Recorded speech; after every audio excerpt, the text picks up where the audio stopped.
Poorvika appliances இப்போ பிரம்மாண்டமா OMR துறைப்பாக்கத்தில். Iron சத்து தலைமுடி உதிர்தலை தடுக்கும். மிதமான சூடு பாலில் கலந்து பருகலாம். லயன் டேட் சிரப் தினமும் 2 ஸ்பூன். உங்களோட கனவு கிச்சன் உங்க லோ பட்ஜெட்ல.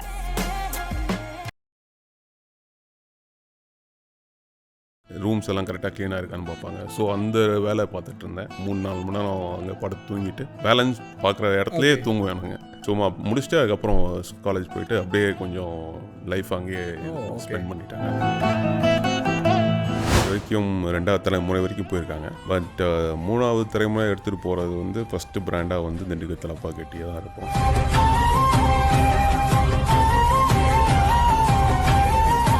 திண்டுக்கலுக்கே வந்து பல செலிப்ரிட்டிஸ் வந்து சாப்பிடுவாங்க அந்த டைமில். இங்கே இருக்க பிரபு சாராக இருக்கட்டும், அந்த டைம்லேயே அந்த கும்பகரை தங்கையா அந்த பீரியடு மூவி ஷூட்டிங்ஸ்லாம் போவோம்.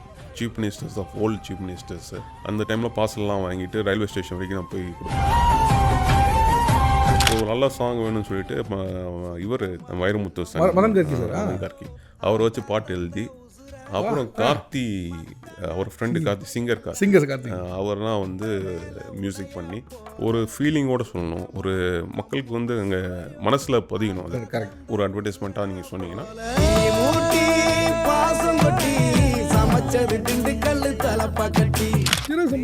நிறைய வெரைட்டி இருக்கு. நீங்க என்ன வெரைட்டி யூஸ் பண்றீங்க?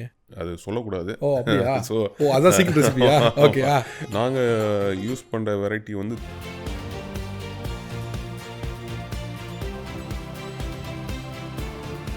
யூடியூப்பில் திண்டுக்கல் தலப்பாக்கட்டி செய்வது எப்படி அப்படின்னு போட்டால் பெப்பர் ஒன்று இருக்குது. யோசித்தேன், தக்காளி போடுறாங்க. தக்காளி நாங்கள் யூஸ் பண்ணுறதே இல்லை. எங்கள் பிரியாணியில் தக்காளி போட முடியுங்களா? அது நாங்கள் தக்காளி இத்தனை ஆண்டுகள் இதில் நீங்கள் சீக்கிரம் மெயின்டைன் பண்ணது பெரிய சந்தோஷம், சிறப்பான விஷயம். பட் யாராவது இதை ப்ரீச் பண்ண ட்ரை பண்ணியிருப்பாங்களா? இல்லை அதை நீங்கள் எப்படி மேனேஜ் பண்ணியிருக்காங்க. பட் அந்த காப்பி பண்ண முடியாமல் கொஞ்சம் பேர்.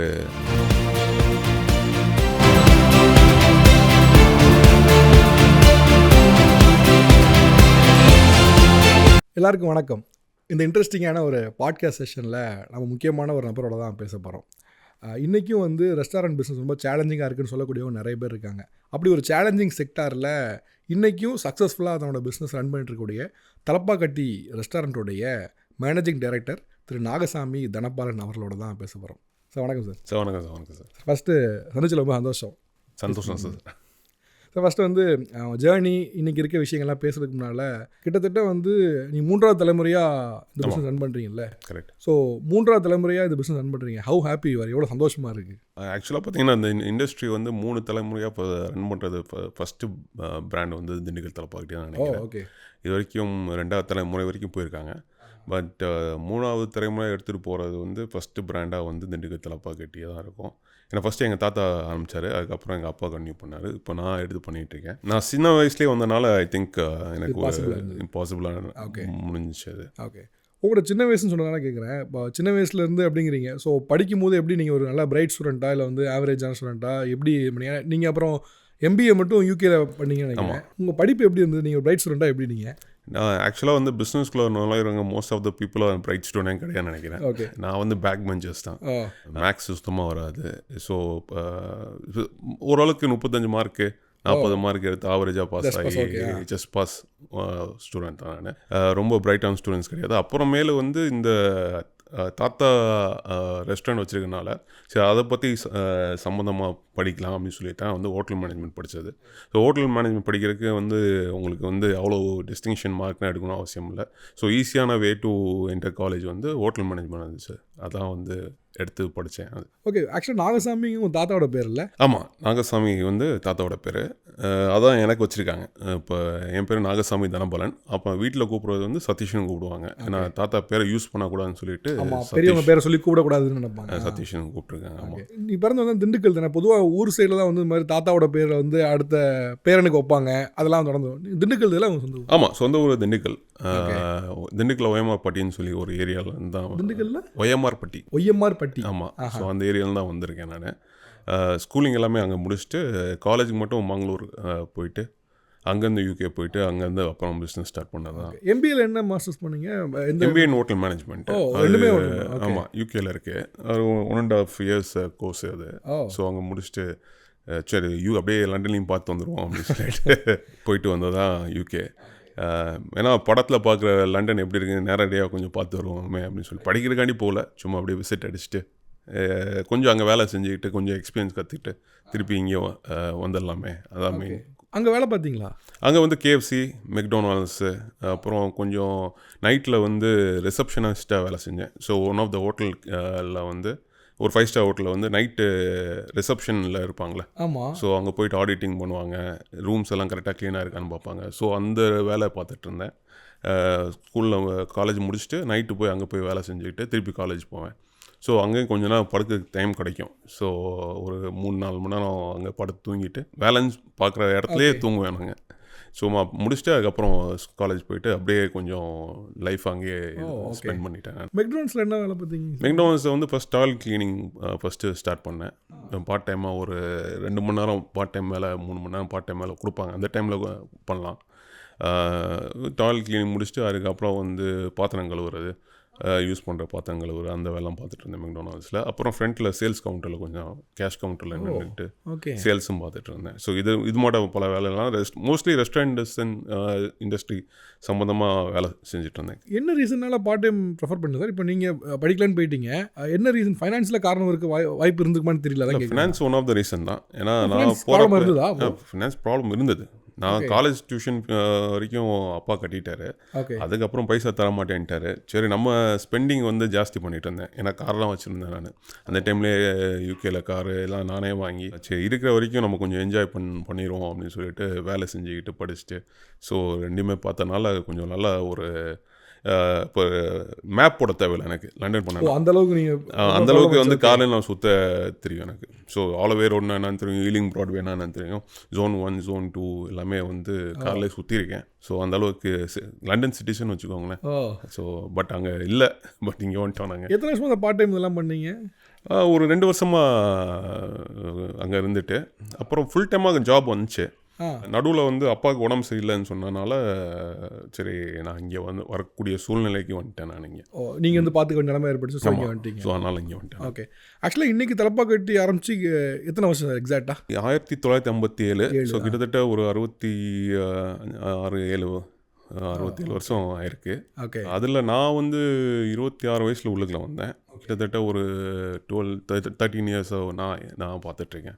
Okay okay. கிட்டத்தட்ட 60 இயர்ஸ் ஒரு பிராண்டை வந்து மெயின்டைன் பண்ணி பண்ணுறதுங்கிறது இட்ஸ் குவைட் சேலஞ்சிங்கான ஒன்று தான், ரொம்ப ஈஸியாக பண்ண முடியாது. பட் ஸ்டார்ட் பண்ண இடத்துக்கு போனோம் அப்படின்னா 57ல் தாத்தா ஸ்டார்ட் பண்ணுறாங்கல்ல. ஸோ இதுக்கு தாத்தா ஸ்டார்ட் பண்ணுறதுக்கு எது உந்துதலாக இருந்தது? நான் படித்தப்போ தாத்தாவோட ஒய்ஃப் உங்கள் பாட்டி வந்து ஒரு ரெசிபி வச்சுருந்தாங்கன்னு. என்ன ஆக்சுவலாக ஸ்டார்ட் பண்ண வச்சுது ஒரு ரெஸ்டாரண்ட் ஆரம்பிக்கலான்னு? ஆக்சுவலாக தாத்தா வந்து அக்கௌண்டன்ட் தான் வேலை செஞ்சார். கணக்குள்ள அம்மாட்டெல்லாம் இருந்தார். அங்கு விலாஸ் அப்படின்னு ஒரு பெரிய கம்பெனி இருக்குது, பிடி கம்பெனி அங்கு விலாஸ்ன்னு சொல்லிட்டு. ஸோ அங்கே வந்து ஒன் ஆஃப் த அக்கௌண்டண்ட்டாக வேலை செஞ்சுட்டு இருந்தார். அதுக்கப்புறம் எப்போவுமே வந்து லஞ்சுக்கு வர மாட்டார். எப்போவுமே ஒரு 7 மணிக்கு வந்து டின்னர் சாப்பிடக்கூடிய அந்த டைமில் வந்து பாட்டி வந்து நல்லா ஒரு பிரியாணி நான்வெஜ் நல்லா சமைப்பாங்க. சரி, ஏன் இந்த ரெசிபியை வந்து நம்ம மக்களுக்கு கொடுக்கக்கூடாதுன்னு சொல்லிட்டு அந்த ஈவினிங்காக ஒரு 7 மணிக்கு முடிச்சுட்டு வராருன்னா கரெக்டாக ஒரு சின்ன ஸ்டால் மட்டும் ஆரம்பித்தார். சரி, ஒரு 2 கிலோ பிரியாணி பண்ணி வைப்போம் அப்படின்னு சொல்லிட்டு. அப்புறம் சும்மா வெறும் பிரியாணி தான் வச்சு செஞ்சுட்டு இருந்தாங்க. அதுக்கப்புறம் கொஞ்சம் சைட் டிஷ் மட்டன் சுக்கா அது இதுன்னு ஸ்டார்ட் பண்ணி அதுக்கப்புறம் ஒரு சின்ன ஒரு ரெஸ்டாரண்ட் மட்டும் ஒரு 8 பேர் உட்கார மாட்டோம் ஒரு சின்ன ரெஸ்டாரண்ட்டு. இன்னமும் நீங்கள் திண்டுக்கல் போனீங்கன்னா அந்த ரெஸ்டாரண்ட் இருக்குது. அந்த ரெஸ்டாரண்ட் இருக்குது, அப்படியே மெயின்டைன் பண்ணியிருக்கேன். டாய்லெட் ஃபெசிலிட்டி கிடையாது, பழைய ரெஸ்டாரண்ட்டு அப்படியே இருக்குது. தாத்தா பார்த்தோமா அது வந்து இன்னமும் அப்படியே மெயின்டைன் பண்ணிகிட்டு இருக்கோம். ஸோ அது அப்பா சொல்லிட்டாரு இதை டச் பண்ணக்கூடாதுன்னு. ஸோ அதையும் வச்சு பார்த்துட்டு பக்கத்துலேயே ஒரு பெரிய ஏசி ரெஸ்டாரண்ட் ஒன்று பண்ணியிருக்கோம். ஸோ எல்லாமே திண்டுக்கல் நீங்கள் சின்ன நடக்குது எல்லாமே. ஆமாம், பாட்டி பண்ண ரெசிபியை வந்து இன்னும் தாத்தா வந்து எடுத்துட்டு மக்கள் கொண்டு போனாங்க தலப்பா. ஓகே. ஸோ பாட்டியோட ரெசிபி தாத்தாக்கு ரொம்ப பிடிச்சி போச்சு, ஒய்ஃபோட ரெசிபி ரொம்ப பிடிச்சி போச்சு. சரி, நம்ம என்ஜாய் பண்ணணும், அந்த ரெசிபி எல்லாருமே வந்து சாப்பிடட்டுமே அப்படிங்கிற ஐடியாவில் ஆரம்பிச்சது தான் அது. ஸோ அப்போ ஆரம்பிச்சப்போ அந்த ரெஸ்டாரண்ட் பேர் என்ன வச்சுருந்தீங்க? ஆனந்த விலாஸ் பிரியாணி ஹோட்டல். ஆனந்த விலாஸ் பிரியாணி ஹோட்டல் இருந்துச்சு. ஓகே. 4 பேர் 5 பேர் உட்கார மாதிரி. ஆமாம். அதுக்கப்புறம் வந்து தாத்தா இறந்த பின்னாடி நாங்கள் வந்து பேரை மாற்றிட்டோம். தலப்பா கட்டி பிரியாணி ஸ்டால் அப்படின்னு சொல்லிட்டு நாங்கள் பேரை மாற்றி அப்பா ரன் பண்ணிகிட்டு இருந்தார். ஏன்னா வந்து ஆனந்த விலாஸ்ன்னு சொன்னால் மக்களுக்கு புரியாது. ஏன்னா வந்து அவர் வந்து ஒரு பிராண்ட் அம்பாசிடர் ஆகிட்டார். ஏன்னா நீங்கள் ஃபோட்டோவை பார்த்தீங்கன்னா தலப்பா கட்டிட்டு ஆமாம் தலப்பா கட்டிட்டு உட்காந்துருப்பார். பேரை மறந்துட்டாங்க. ஆனந்த விலாஸ் பிரியாணி ஸ்டால்னு பேரை மறந்து தலப்பாக்கட்டி கடைக்கு போவோம், நம்ம தலப்பாக்கட்டி கடைக்கு போவோம்னு சொல்லிட்டுலாம் ஓகே. மக்களாக வந்து வச்ச பேர்லாம் வந்து தலப்பாக்கட்டி. ஸோ அது வந்து கனெக்ட் ஆகலை, மக்களுக்கு ஆனந்த விலாஸ் கனெக்ட் ஆகலை. பட் அவர் உருவம் அவரோட ஸ்டைலு கனெக்ட் ஆனதுனால அப்படியே பேரை வந்து நாங்கள் தலப்பாக்கட்டி பிரியாணி ஸ்டால் அப்படின்னு சொல்லி. நீங்கள் வச்ச பேர் ஆனந்த விலாஸ், மக்கள் வச்ச பேர் தலப்பாக்கட்டி. ஆமாம், மக்கள் வச்ச பேர் தான் தலப்பாக்கட்டி. ஓகே. ஆக்சுவலாக ஆனால் மக்கள் போர் இது மாதிரி வைக்கிற பேர் வந்து லாஸ்டிங்காக இருக்கும். நான் பார்த்துருக்கேன் சில கடைகள் பார்த்தீங்கன்னா கடைக்கு பேரே இல்லாமல் இருக்கும், ஆனால் கார்னர் கஃபே அப்படின்னு அது கார்னரில் இருக்குது, அது போனதுனால கார்னர் கஃபே. நீங்கள் திருநெல்வேலி போனீங்கன்னா இருட்டு கடை அல்வா, அது வந்து மக்களாக வச்ச பேர். ஆக்சுவலாக ஒரிஜினல் பேர் இல்லை, அதே மட்டும் தலப்பாக்கட்டி வந்து மக்கள் வச்ச பேர். நாங்கள் அதை பிராண்டாக மாட்டி இப்போ ரெஜிஸ்டரும் பண்ணிட்டோம் நாங்கள்.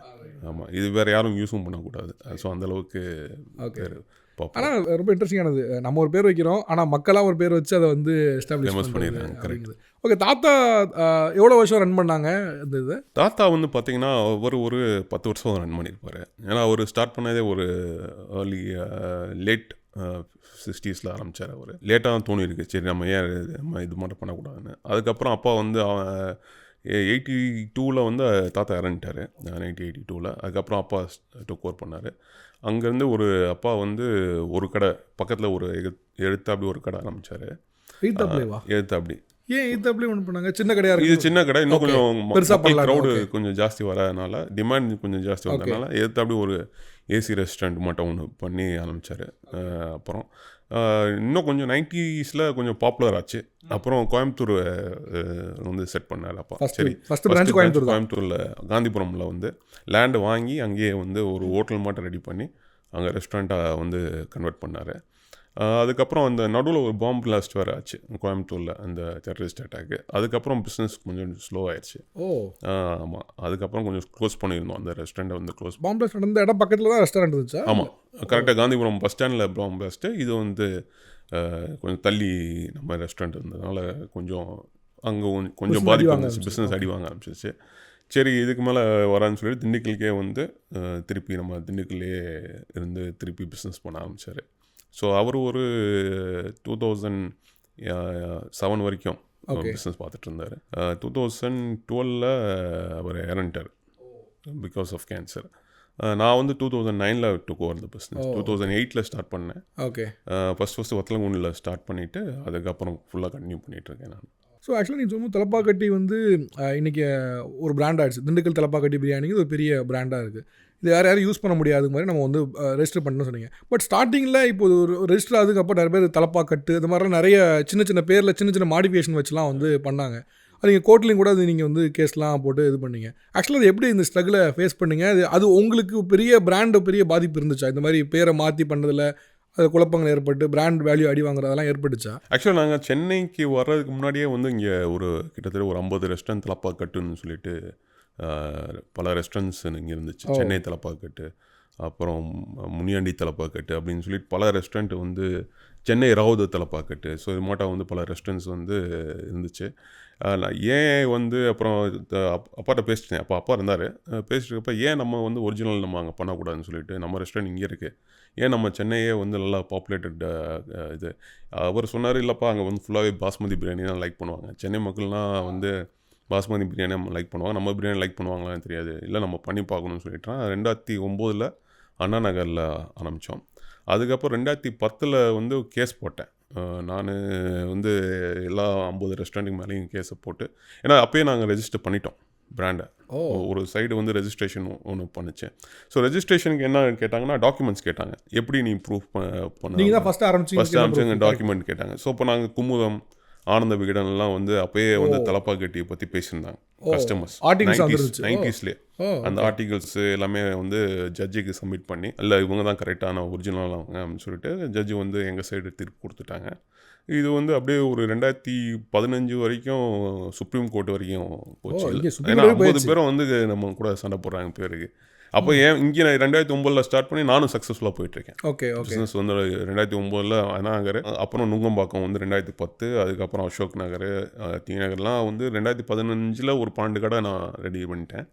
அப்புறம் 2015 சுப்ரீம் கோர்ட்டில் தீர்ப்பு வாங்கி, சரி ஃபைனலாக வந்து தலப்பாக்கட்டி வந்து திரு நாகசாமிக்கு தான் சொந்தம் அப்படின்னு சொல்லிட்டு தீர்ப்பை வாங்கியாச்சு. ஓகே. ஸோ இப்போ வந்து தலப்பாக்கட்டுக்கு நேமே கூட எடுக்க முடியாது, காப்பிரைட்டட் நேம். ஆமாம், காப்பிரைட்டட். இட் இஸ் பக்கா copyrighted. Okay. It's not only in India, it's across all countries. Oh okay okay. இப்போ ஆக்சுவலாக இப்போ இந்த மாதிரி வேறு நேமில் சின்ன சின்ன மாடிஃபிகேஷன் வச்சு பண்ணதுனால என்னென்ன ப்ராப்ளம் நீங்கள் ஃபேஸ் பண்ணுது? பிராண்ட் வேல்யூ கம்மியாச்சா, இல்லை மக்களுக்குள்ள குழப்பங்கள் ஏற்பட்டுச்சா, இல்லை என்ன நீங்கள் ஃபேஸ் பண்ண வேண்டிய ஏற்பட்டுச்சு ஆக்சுவலி? பார்த்தீங்கன்னா இப்போ பிராண்ட் வேல்யூ கம்மியாச்சு ஃபஸ்ட்டு. ஏன்னா வந்து மக்கள் வந்து எது ஒரிஜினல் எது டூப்ளிகேட்னு ஃபஸ்ட்டு தெரியல.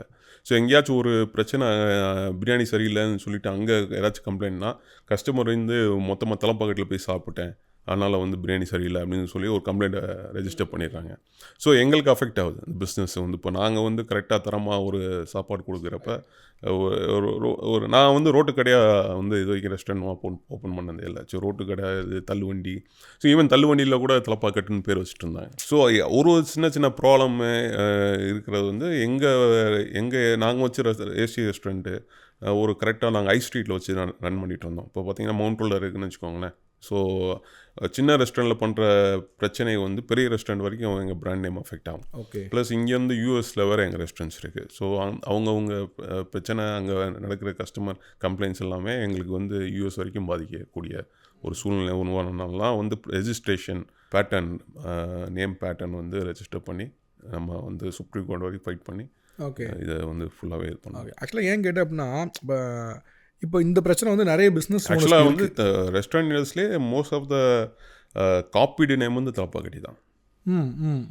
ஆக்சுவலி இது ஒரு கேள்வி இருக்குது. இப்போ ஜென்யூனாக இந்த நேம் ஆக்சுவலாக எப்படி காப்பி ஆச்சு அது? ஏன்னா இப்போ உங்களுக்கு ஒரு ரீசன் இருக்குது இந்த நேமுக்கு. தாத்தா வந்து தலப்பா கட்டுவாங்க, தலப்பா கட்டுன்னு அவங்க ஏதாவது ஜென்யூனாக நீங்கள் அப்படியே பேசிட்டீங்களா? அவங்க வந்து நாங்கள் உங்கள்கிட்ட எடுக்கல, நாங்கள் இப்படி எடுத்தோம், அந்த மாதிரி ரீசன் தான் சொன்னாங்களா? இல்லை இப்போ நீங்கள் வந்து பார்த்தீங்கன்னா திண்டுக்கலுக்கே வந்து பல செலிப்ரிட்டிஸ் வந்து சாப்பிடுவாங்க அந்த டைமில். இங்கே இருக்க பிரபு சாராக இருக்கட்டும், அந்த டைமில் அந்த கும்பக்கரை தங்கையா அந்த பீரியடு, அப்புறம் பல மூவி ஷூட்டிங்ஸ்லாம் போகும். Chief ministers of old chief ministers அந்த டைமில் பார்சல்லாம் வாங்கிட்டு ரயில்வே ஸ்டேஷன் வரைக்கும் நான் போய் கொடுப்போம். திண்டுக்கல்ல ஒரு ஸ்டாப்பாக இருக்கும், அதுலேருந்து போகிறப்ப திண்டுக்கல் ஒரு ஸ்டாப்பாக இருக்கும். அப்போ போய் நாங்கள் பார்சல் கொடுக்குறப்ப செலிப்ரிட்டிஸ் தான் சாப்பிட்றாங்களே அப்படின்னு பேரில் நியூஸ் பேப்பரில் வர ஏன் இந்த வந்து நம்ம வந்து சென்னையில் இவங்க இல்லை, ஏன் நம்ம சென்னையில் போடக்கூடாதுன்னு சொல்லிட்டு தான் வந்து மக்களுக்கு அவங்களுக்கு வந்து ஃபஸ்ட்டு ஒரு இதாக தெரிஞ்சு தெரிஞ்ச பேரை போட்டோம்னா க்ரௌட் டக்குன்னு ஈஸியாக வந்துடும். தெரியாத பேரை போட்டோம்னா திருப்பி நம்ம பிஸ்னஸ் பண்ண முடியாதுன்னு சொல்லிட்டான். ஸோ நோன் பேரை வச்சு பண்ணி ஃபேமஸான பேரை வச்சு ஃபஸ்ட்டு பிரியாணி கடையை ஸ்டார்ட் பண்ணுறாங்க. ஒன்று ஸ்டார்ட் பண்ணது அப்படியே 1 2 ஆமாம் பேரை ஒன்று முனியாண்டி விலாஸ் எப்படின்னு ஒரு முனியாண்டி விலாஸ் ஸ்டோரி தெரியும். ஆக்சுவலாக அது வந்து ஒரு பிராண்டு, அதை வந்து எல்லா பேரும் காப்பி பண்ணி போட்டதுனால அதே மட்டும் தலப்பாக்கட்டி ஆரம்பிச்சலான்னு பண்ணாங்க. பட் அன்ஃபார்ச்சுனேட்லி இது நடக்கல அவங்களுக்கு. ஸோ நம்ம அப்படியே கன்டினியூ பண்ணியாச்சு. ஆக்சுவலாக இந்த பிரச்சனை வந்து நிறைய பிஸ்னஸ் ஓனர்ஸ் பேசி நான் பார்க்குறேன். இப்போ நான் ஒரு பிராண்ட் எஸ்டாப்ளிஷ் பண்ணுறேன், சின்ன சின்ன மாடிஃபிகேஷன். இப்போ இந்த கருப்பட்டி காஃபி பார்த்தீங்கன்னா இப்போ அந்த ஒரு சின்ன சின்ன பேரில் ஒவ்வொரு ஊரில் பேரை வச்சு ஆரம்பிச்சிடறாங்க. பட் ஆரம்பித்தவங்க சொல்கிறாங்க வந்து நான் ஒன்று ஆரம்பித்தேன், பட் இப்போ வந்து வேறு ஏதோ ஒருத்தங்க கடையில் எங்கேயோ ஹைவேல குடிச்சிட்டு நான் தான் என் கடை வச்சு கம்ப்ளைண்ட் பண்ணுறாங்க. திருநெல்வேலியில் அதே மாதிரி சாந்தி ஸ்வீட்ஸ் ரொம்ப ஃபேமஸ். ஒரிஜினல் சாந்தி ஸ்வீட்ஸ்னு ஒன்று இருக்கும், நியூ ஒரிஜினல் சாந்தி ஸ்வீட்ஸ். இந்த மாதிரி சின்ன சின்ன மாடிஃபிகேஷனில் அப்படியே போயிடும். 100 கடையை நீங்கள் அந்த மாதிரி பார்க்கலாம். இப்போ ஒரு லீகல் பேட்டில் நீங்கள் ஃபைட் பண்ணி ஜெயிச்சிருக்கீங்க. டு பி ஃப்ராங்க், ஒரு லீகல் பேட்டில் இந்த மாதிரியான ஒரு லீகல் பேட்டில், ஒரு இன்டெலெக்சுவல் ப்ராப்பர்ட்டிக்கு ஒரு லீகல் பேட்டில் ஃபைட் பண்ணி ஜெயிக்கிறதுங்கிறது அவ்வளோ ஈஸியான ப்ராசஸாக இருக்கா, ரொம்ப கஷ்டமாக இருந்ததா? ஆக்சுவலாக 1 2னா ஒன்றும் பிரச்சனை இல்லைங்க, ஈஸியாக முடிச்சிடலாம். இங்கே வந்து பார்த்திங்கன்னா 50 பேர்த்துக்கு கூட ஒரு 100 பேர்த்துக்கு கூட சண்டை போடுறது வந்து அது டைம் கன்சியூமிங் தான். மோர் தென் டைம் கன்சியூம். ஃபினான்ஸாக வந்து you have to spend a lot. ஏன்னா உங்களுக்கு ஒரு லாயருக்கு நீங்கள் ஃபீ பே பண்ணணும், கோர்ட்டில் போய் உட்காரணும், ஒரு கேஸுக்கு நம்ம ஏன்னா 50 கேஸ் 60 கேஸ் 70 கேஸ்னால் ஒரு கேஸுக்கும் வந்து லாயர் பே பண்ணணும். Plus when you are going to supreme court, அந்த லாயருக்கு வந்து அவங்க ஸ்டார்டிங் வந்து 20-25 lakhs கிட்ட எப்படிலாம் கேட்பாங்க அது. ஸோ உங்களுக்கு ஃபினான்ஷியலாக பர்டனாக இருக்கும், ப்ளஸ் ஸ்ட்ரெஸ் இருக்கும், டைம் கன்சியூமிங். நான் வந்து யங் ஏஜில் இது ஃபேஸ் பண்ணனால இதே வந்து இப்போ ஃபேஸ் பண்ணணுன்னா முடியாது. ஏன்னா இப்போ நான் டச்சிங் 43. இப்போ வந்து இந்த ஸ்ட்ரெஸ் வந்து எனக்கு சின்ன வயசில் வந்து ஸ்பீடு உங்களுக்கு ஒரு 26-27 வச்சுக்கோங்களேன். 20-26ல நீங்கள் லீகலாக தெரிஞ்சு ஃபைட் பண்ணுறதே ஒரு பெரிய விஷயம். ஏன்னா எனக்கு மெக்டொனால்ட்ஸ் KFC தெரிஞ்சனால எப்படி அவங்க பிராண்ட் ஸ்டோரி எப்படி கிரியேட் பண்ணாங்க தெரிஞ்சனால என்னால் பிராண்ட் வேல்யூ வந்து கிரியேட் பண்ண முடிஞ்சது. பட் பொதுவாக இந்த மாதிரி சின்ன ஏஜில் இருக்கவங்க அந்த லாவை புரிஞ்சுக்கவே கஷ்டமாக இருக்கும். அவங்க திடீர்னு ஒரு நியூஸ் சொல்லுவாங்க. ஆக்சுவலாக ஆர்டிகல் பார்த்தீங்கன்னா இதில் அப்படி இருக்குது அப்படின்னு நம்ம கன்ஃபியூஸ் தான் ஆகும். பட் அந்த ஏஜில் அதை எடுத்து என் ஃப்ரெண்டு வேறு லாயரு. ஓ ஓகே. ஸோ அதனால எனக்கு கொஞ்சம் ஹெல்ப்ஃபுல்லாக இருந்துச்சு. விஜயன் சொல்லிட்டு ஓகே இங்கே தான் இருக்காரு. விஜயன் சினிமா பதுக்கெலாம் வரும். அவரும் அவர் தான் அவர் நிறைய இந்த கேஸ் ஃபைட் பண்ணிலாம் நல்லா ஃபேமஸ் ஆகிடுது. இப்போ வந்து ரெஸ்டாரண்ட் இண்டஸ்ட்ரியில் அவர் தான் எல்லா பேத்துக்கும் தெரியும். ஈவன் சினிமா முழு இண்டஸ்ட்ரியில் எல்லாத்துக்கும் தெரியும். அவர் நிறைய இதுக்கு படத்துக்கு அவர் தான் வந்து கார்பரேட் பிரச்சனைகள் நிறைய ஸோ அவர் ரொம்ப க்ளோஸு. ஓகே ஃபுல்லாக கேஸை ஃபைட் பண்ணி சுப்ரீம் கோர்ட் வரைக்கும் எடுத்துகிட்டு போனார். ஸோ அவரெல்லாம் ஓகே. இப்போ இந்த நேமை காப்பாற்றுறதுக்கு இந்த லா ஃபைட்டில் எவ்வளோ செலவு பண்ண வேண்டிய ஏற்பட்டுச்சு? எவ்வளோ யூஸ் பண்ணி நான் இது இவ்வளோ ஸ்பெண்ட் பண்ணி தான் நான் இந்த பேரை நான் காப்பாற்றி எனக்கு நான் நேமாக வச்சுக்கிட்டேன்னா எவ்வளோ ஸ்பெண்ட் பண்ணியிருப்பீங்க? ஒரு 1.5 crores கிட்ட செலவு பண்ணியிருக்கேன் நான். 1.5 கோடி இந்த பேரை எனக்கானது நான் உருவாக்கிக்கிறது 1.5 கோடி. ஏன்னா அந்த டைமில் நான் சம்பாதிச்சுட்டு இருந்தேன், அதனால் ஸ்பெண்ட் பண்ணவும் முடிஞ்சது. ஸோ அதனால் ஒன்றும் பிராண்ட் முக்கியம் அப்போலாம் தெரிஞ்சுது. சரி ஸ்பெண்ட் பண்ணி தான் ஆகணும், வேறு வழி இல்லை. ஏன்னா இங்கே 2 கேஸ் போட்டு ஹைகோர்ட் 1 ஹைகோர்ட் 2 அப்புறம் இதில் தோத்துட்டு அதுக்கப்புறம் அவங்க வந்து சுப்ரீம் கோர்ட் வரைக்கும் போயிட்டாங்க. ஸோ அவங்களும் விட்ற மாட்டேன் இல்லை, நானும் விட்ற மாட்டேன் இல்லை. ஸோ ஃபைட் பண்ணி சுப்ரீம் கோர்ட்டு அப்புறம் டெசிஷன் எடுத்த பின்னாடி நோ மோர் வாக்கிங் பேக்னு சொல்லிட்டு. பட் அப்புறம் ஒரு நியூ ஏஜ் ஆண்டர்ப்ரனருக்கு இந்த மாதிரி பிராண்டை காப்பாற்றுறது லீகல் ஃபைட் கொஞ்சம் கஷ்டமானதா? ஃபினான்ஷியலாகவும் கொஞ்சம் கஷ்டம் தான்ல? ஃபினான்ஷியலாக கொஞ்சம் கஷ்டம் தான். ஸோ 1-2 அதான் சொன்னேன். 1-2 it is very easy. And if you brand is very famous அப்படின்னா ஈஸியாக ஜட்ஜ்மெண்ட் கொடுத்துருவாங்க. இப்போ 100 இப்போ பார்த்தீங்கன்னா ஒரு ஜாரான்னு ஒரு ஸ்டோர் இருக்குல்ல, அவங்க வந்து வருஷத்துக்கு இப்போ இங்கேயே எங்கள் ஊர்லேயே ஜாரான்னு சொல்லி ஒரு ஷாப் ஓப்பன் பண்ணியிருக்காங்க. எங்கள் ஜாரா இத்தாலியன் பிராண்டை வந்து இங்கே ஜாரா இங்கே ஓப்பன் பண்ணியிருக்காங்க. ஸோ அதான் சொல்கிறேன். ஸோ அவங்க வந்து இங்கே பார்த்தாங்கன்னா இங்கே கேஸ் போடுவாங்க, கண்டிப்பாக போடுவாங்க. இங்கே லோக்கல் ஆளுகளுக்கு தெரிஞ்சுன்னா போட்டுருவாங்க கண்டிப்பாக. ஆக்சுவலி இப்போ இந்த மாதிரி இப்போ காப்பிரைட்டட் இமேஜ் இல்லை இன்டெலெக்சுவல் ப்ராப்பர்ட்டி வந்து ஒரு டெக்னிக்கல் டைம் புரிஞ்சு நடந்துக்கிறது கஷ்டம், அது ஒன்று. இப்போ நீங்கள் வந்து தாத்தாவோட இமேஜே வந்து லோகோவாக கூட ஃப்ரேம் பண்ணிங்க. அது ஆக்சுவலாக வெகு சில பிஸ்னஸ் ஓனர்ஸ் வந்து உனக்கு இப்போ இங்கே வசந்தனுக்கு வந்து அவருடைய இமேஜே கூட வச்சிருப்பார். இன்றைக்கி வசந்தனுக்குனா டக்குன்னு அவரோட இமேஜ் தான் ஞாபகம் வரும். அந்த சேரில் அப்படி திரும்புகிற ஒரு இதுதான் ஞாபகம் வரும். அந்த மாதிரி அவர் தன்னை வந்து ஒரு நான் தான் அந்த இதுக்கு ஒரு ஃபேஸாக இருப்பேன்னு வச்சுக்கிட்டேன்.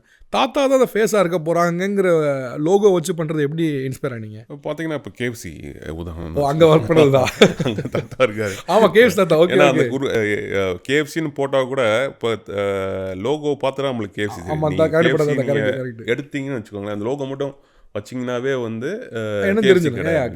ஸோ இதை வந்து நம்ம எப்படி தலப்பா கட்டி எடுத்தால் அந்த லோகோ மட்டும் பேசணும் அப்படின்னு சொல்லி சரி நம்ம தாத்தா இமேஜை வந்து கொண்டு வருவோம்னு சொல்லிட்டு அந்த டைமில் பண்ணோம். இப்போ எல்லா பேரும் பண்ண ஆரம்பிச்சிட்டாங்க. இப்போ பிராண்டை வந்து ஃபேஸ் இமேஜ் வச்சு இப்போ பல பிராண்ட்ஸ் தான் வந்துட்டுருக்கு. இப்போ ஆனால் நீங்கள் அந்த ஃபேஸ் பண்ண தாண்டி இந்த அட்வர்டைஸ்மெண்ட்ஸுமே கூட எல்லோரும் ட்ரெடிஷ்னலாக ஒரு அட்வர்டைஸ்மெண்ட் பண்ணிவிடுவாங்க. ஒரு ஆக்ட்ரஸ் இல்லை ட்ரெடிஷ்னல் ரொம்ப ஃபேமஸாக இருக்க ட்ரெண்டில் இருக்க யாராவது ஒரு ஆக்டர். பட் நீங்கள் ஒரு ஆட் பண்ணும்போது கூட அந்த அனிமேஷனே ரீக்ரியேட் பண்ணியிருப்பீங்க. இந்த அவங்க தாத்தா வந்து அதை கிண்டுற மாதிரி, அதில் வந்து எவ்வளோ இன்க்ரீடியன்ஸு எவ்வளோ ஸ்பைசஸ் நீங்களே அரைச்சி ஆட் பண்ணுறீங்க. இது எல்லாமே வந்து நீங்கள் ஃபாரினில் ஒர்க் பண்ண அனுபவத்துலேருந்து எடுத்து வழியாக பண்ணது. ஏன்னா அந்த ஆடை பொறுத்து வந்த புதுசில் ரொம்ப புதுசு அது. ஆனால் ஃபுல்லி 3D அனிமேஷன், அது வந்து காஸ்ட்லியான ஒரு அட்வர்டைஸ்மெண்ட். அவ்வளோ ஈஸியாக பண்ணக்கூடிய அட்வர்டைஸ்மெண்ட் கிடையாது. ஃபுல்லாமே அவ்வளோ ரெண்டர் பண்ணி எடுக்கிறதுலாம் அவ்வளோ ஈஸியான விஷயம் கிடையாது. அந்த ஆட் எப்படி உருவாக்குனீங்க? ஆக்சுவலாக பார்த்தீங்கன்னா நான் வந்து 2012 வந்து எனக்கு 11 வந்து வெங்கட் பிரபு தெரியும். ஸோ நான் படத்தில் கூட நடிச்சிருக்கேன். ஆக்சுவலாக மங்காத்தான்னு சொல்லிட்டு ஒரு படம். அர்ஜுன் சார் பின்னாடி ஒருத்தர் வருவார், அது நான் தான் வருவேன். அது ஸோ அந்த டைமில் வந்து வெங்கட் பிரபு சார் கூட போயிட்டு இருந்தேன் நான். சரி பிஸ்னஸாக படமா அப்படின்னு வரப்போ நான் வந்து பிஸ்னஸ்குள்ளே அப்புறம் கோவா இதெல்லாம் கூடயே இருப்பேன் நான். அப்படி அந்த ஃபிலிம் இண்டஸ்ட்ரியில் எனக்கு ஒரு இது இருந்துகிட்டே இருந்துச்சு, இன்ட்ரெஸ்ட் இருந்துகிட்டே இருந்துச்சு. சரி நம்ம வந்து ஃபிலிம் இண்டஸ்ட்ரியாக இருந்தோம்னா பிஸ்னஸ் விட்ருவோம்னு சொல்லிட்டு பிஸ்னஸ்குள்ளே ஜம்ப் பண்ணிட்டேன் நான். அந்த டைமில் வந்து க்ரியேட்டிவிட்டி வந்து எனக்கு ஜாஸ்தி. ஒரு பிராண்ட் எப்படி ப்ரொமோட் பண்ணணும், ஒரு நம்ம தாத்தாவை வந்து ஒரு ஹீரோயிசம் எப்படி கொண்டு வர்றது அப்படின்னு பண்ணுறப்ப வந்து தாத்தாவை கொண்டு வர முடியாது. சரி அவர் மட்டும் நம்ம அனிமேட் கேரக்டரை வந்து வச்சு பண்ணால் எப்படி இருக்குன்னு சொல்லிட்டு ஒரு 6 months ஒர்க் அவுட் பண்ணோம்.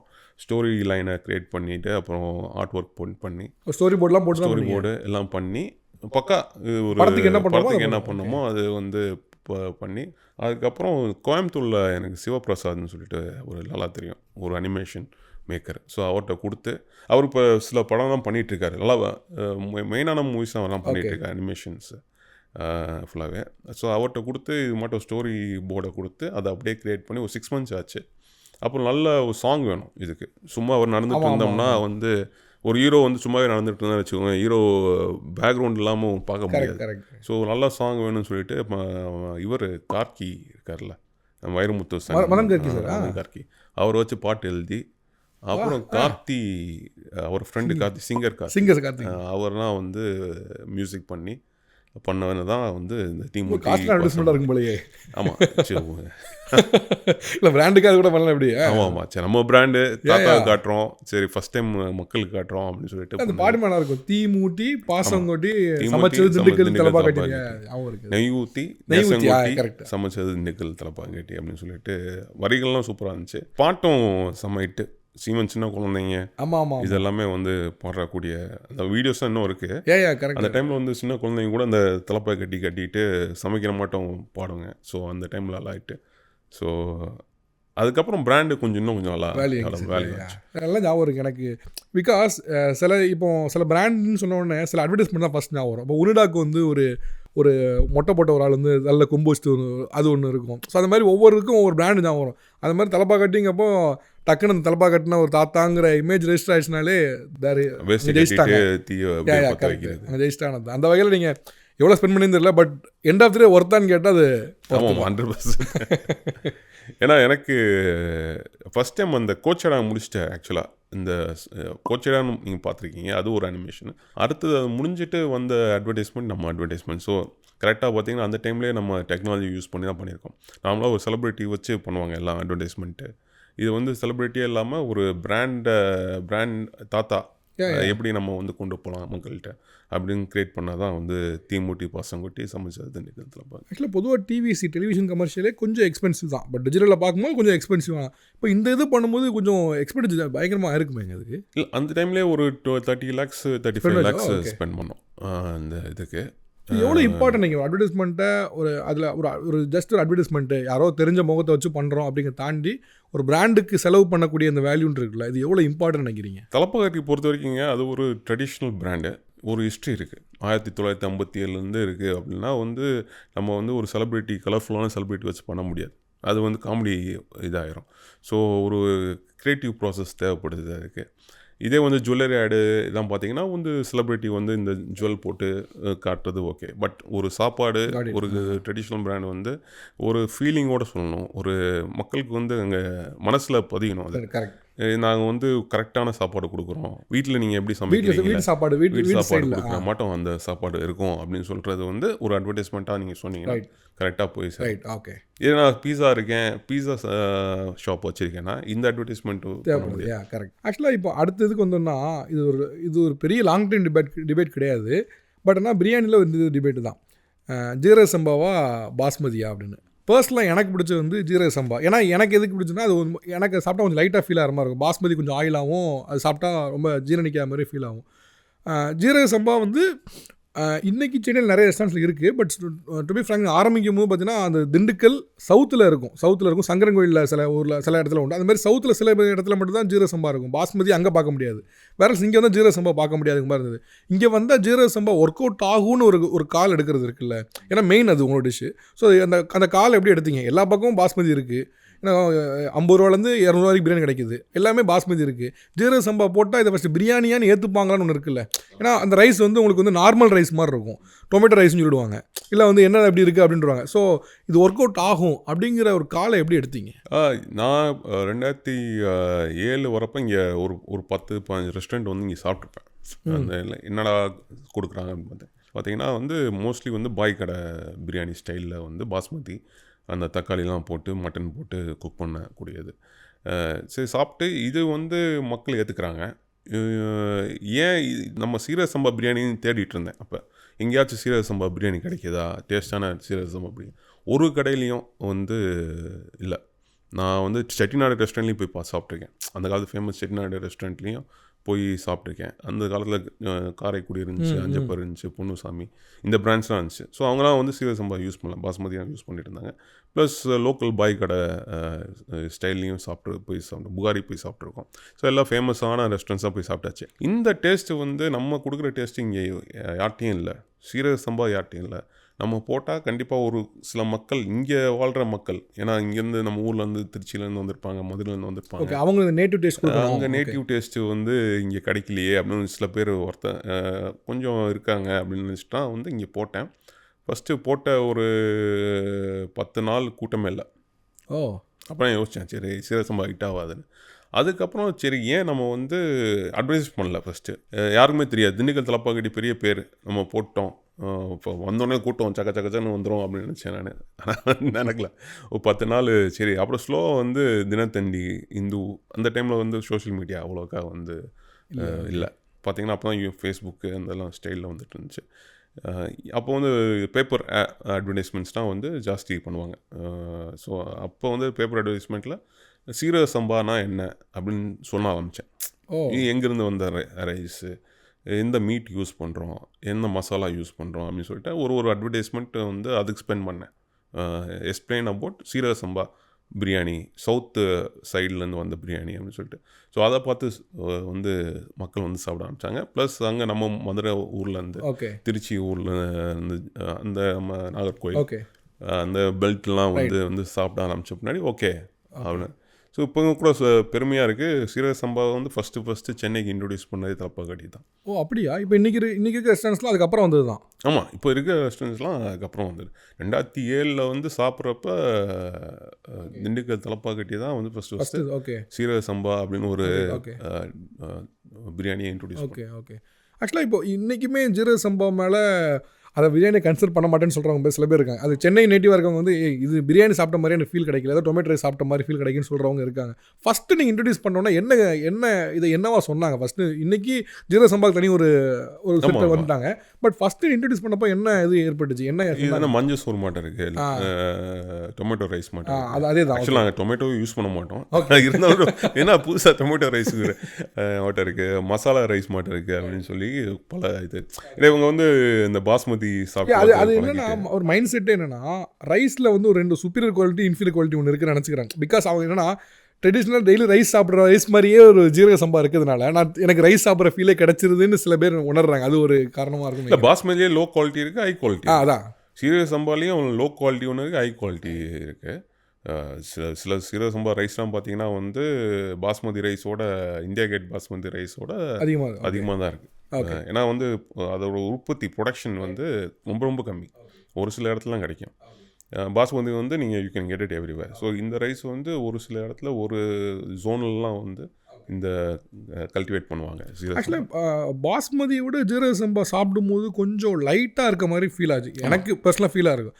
அது உண்மைதானா? அண்ட் அது லைட்டாக இருக்கிறதுக்கான காரணம் என்ன? ஏன்னா பிரியாணி ஹெவி ஃபுட்னு பார்க்குற இடத்துல அது சாப்பிட்டா அடுத்த வேலைக்கு பசிக்குது, டைஜஷன் ஆகுது அப்படிங்கப்போ எனக்கு அப்படி ஃபீல் ஆகும் பர்சனலாக.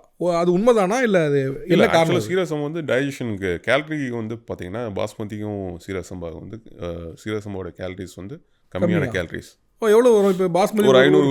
ஒரு 500 கிராமோட சீரக சம்பா, 1 கிலோ சீரக சம்பா பிரியாணி சாப்பிட்றீங்களோ, 1 கிலோ பாஸ்மதி சாப்பிட்றீங்களோ, உங்களுக்கு ஹெவினஸ் வந்து சீரக சம்பாவில் இருக்காது.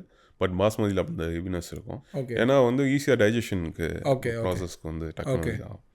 அது நம்ம யூஸ் பண்ணுற புதினாவாக இருக்கட்டும், ஒரு கொத்தமல்லியாக இருக்கட்டும், சீரகம், இது பட்டை, கிராம், பூண்டு, வெங்காயம், ஸோ இதெல்லாமே சேர்ந்து ஒரு சீரக சம்பாவுக்கு நல்ல ஒரு ஃப்ளேவர் கொடுக்கும்.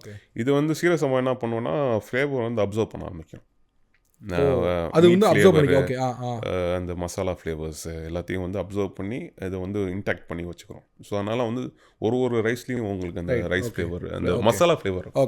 பாஸ்மதிக்கு என்ன தான் குக் பண்ணிங்கன்னா வச்சுக்கோங்களேன், அந்த பாஸ்மதியோட ஃப்ளேவர் வந்துகிட்டே இருக்கும். ஸோ நார்மலாக நீங்கள் பாஸ்மதி ரைஸ் வந்து ஸ்மெல் நல்லாயிருக்கும், அதே சீரக சம்பா நீங்கள் குக் பண்ணி வச்சுக்கோ ஸ்மெல் இருக்காது. ஸோ சீரக சம்பா வந்து it observe the flavour from the masala. So that's a different. Okay.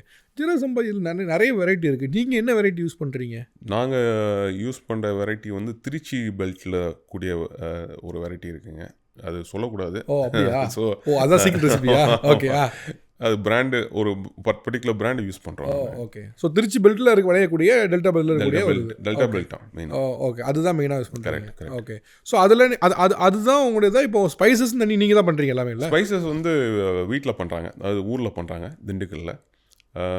எங்கள் அம்மா மேற்போரில் ஸ்பைசஸ் பண்ணுறாங்க, கிரவுண்டட் ஸ்பைசஸ் ஃபுல்லாக. ஓ நீங்கள் அங்கே பேக்கெட் பண்ணி தான் சென்னைக்கு இல்லை மித்த எல்லாத்துக்கும். ஓகே, அங்கே ஒரு கிச்சன் மாதிரி வச்சு நீங்கள் அங்கே ரெடி பண்ணுறீங்களா? ஆமாம், அங்கே ஒரு சின்ன வேர் ஹவுஸ் மட்டும் ரெடி பண்ணி அங்கே கிரைண்ட் பண்ணி பேக் பண்ணி 1 kg பேக் பண்ணி எல்லாத்துக்கும் டிஸ்ட்ரிபியூட் பண்ணுவாங்க. ஓகே, ஸோ இன்றைக்கும் வந்து அந்த ஸ்பைசஸில் என்ன அளவில் போடணும் அப்படிங்கிற கைப்போக்கம் உங்கள் அம்மாவோடது தான்? ஆமாம் ஆமாம். அது ஒரு எஸ்ஏபியில் நாங்கள் பின்னாடி எஸ்ஏபி யூஸ் பண்ணுறோம் பேக் எண்டில். சாப் வச்சுருக்கீங்க? ஆமாம், இப்போ சாப் வச்சுருக்கோம்.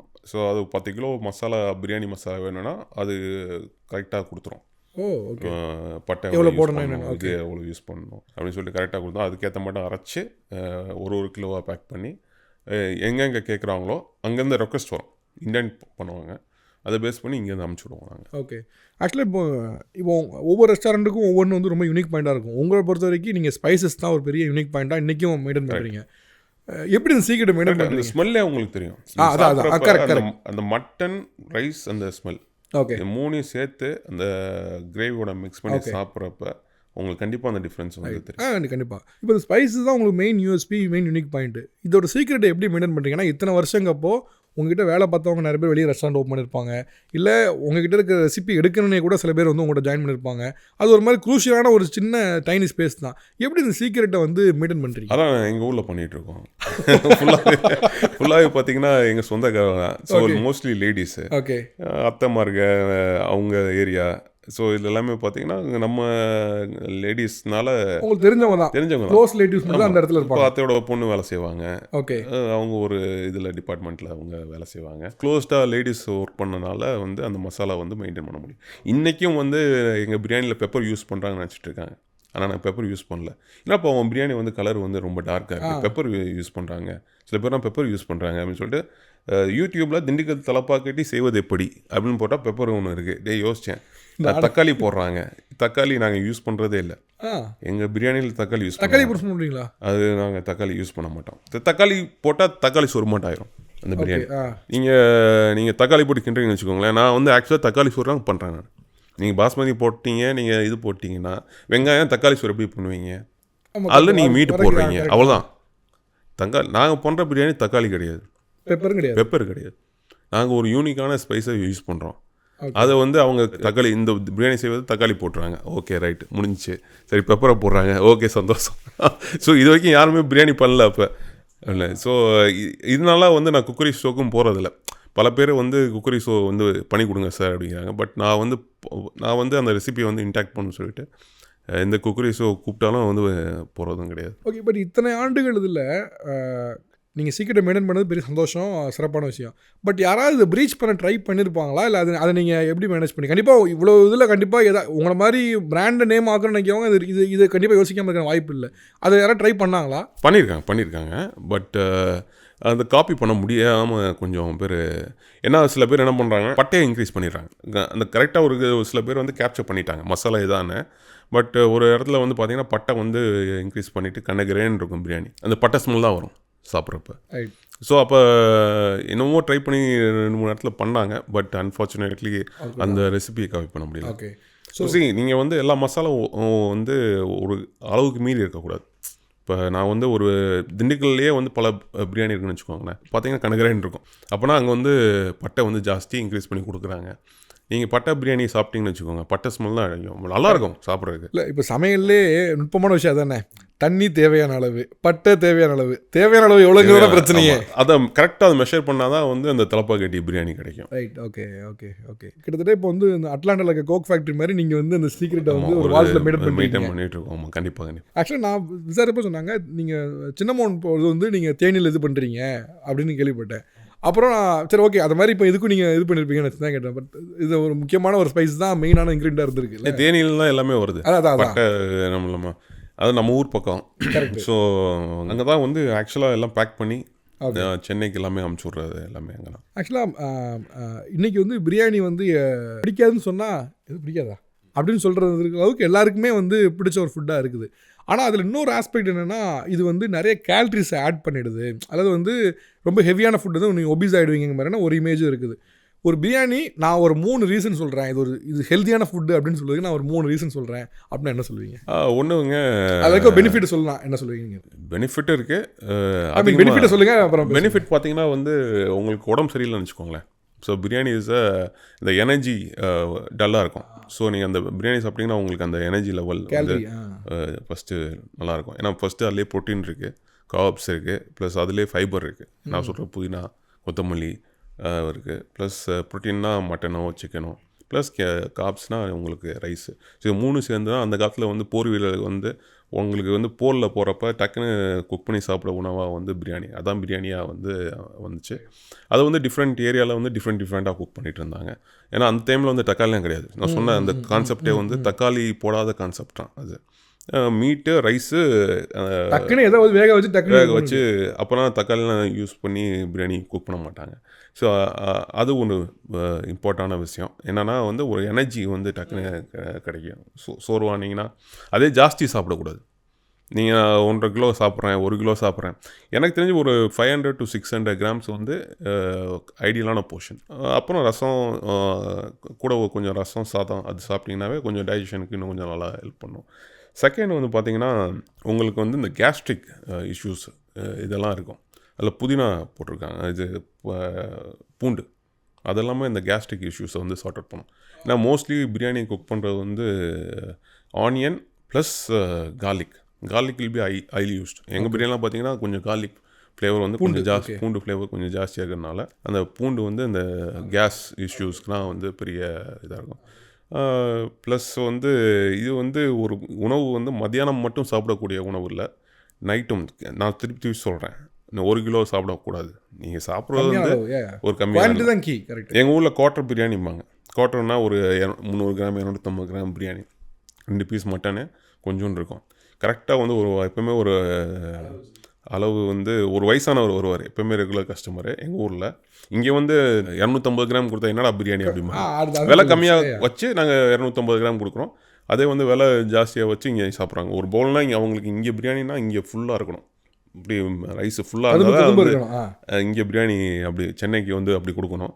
எங்கள் ஊரில் ஒரு கமத்துவாங்க பிரியாணி, அப்படி கமத்தி கொடுப்பாங்க. 250 கிராம் 2 பீஸு அப்படி இருக்கும். அது வந்து நைட்டு சாப்பிட்டீங்கன்னு வச்சுக்கோங்களேன், டக்குன்னு வந்து பசி ஒரு 120 ரூபாவில் வந்து டக்குன்னு பசியும் போயிடும்.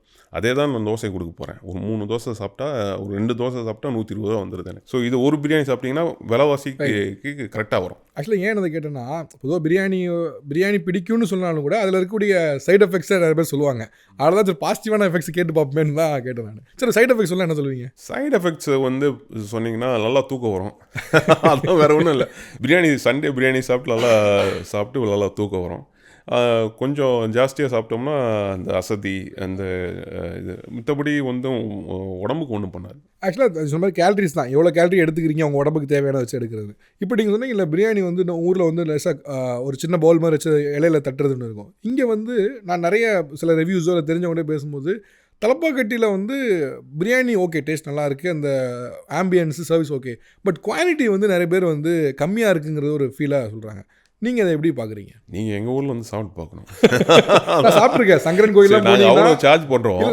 ஆக்சுவலாக சங்கரன் கோயில் இல்லை திண்டுக்கலோட கொஞ்சம் அவுட்டர் ஏரியாலாம், மதுரை ஏரியா பவுல் தான் கொடுப்பாங்க, அவ்வளோதான் கொடுப்பாங்க. மதுரை ஏரியாலாம் பார்த்தீங்கன்னா 1 கிலோ அந்த கான்செப்டே கிடையாது.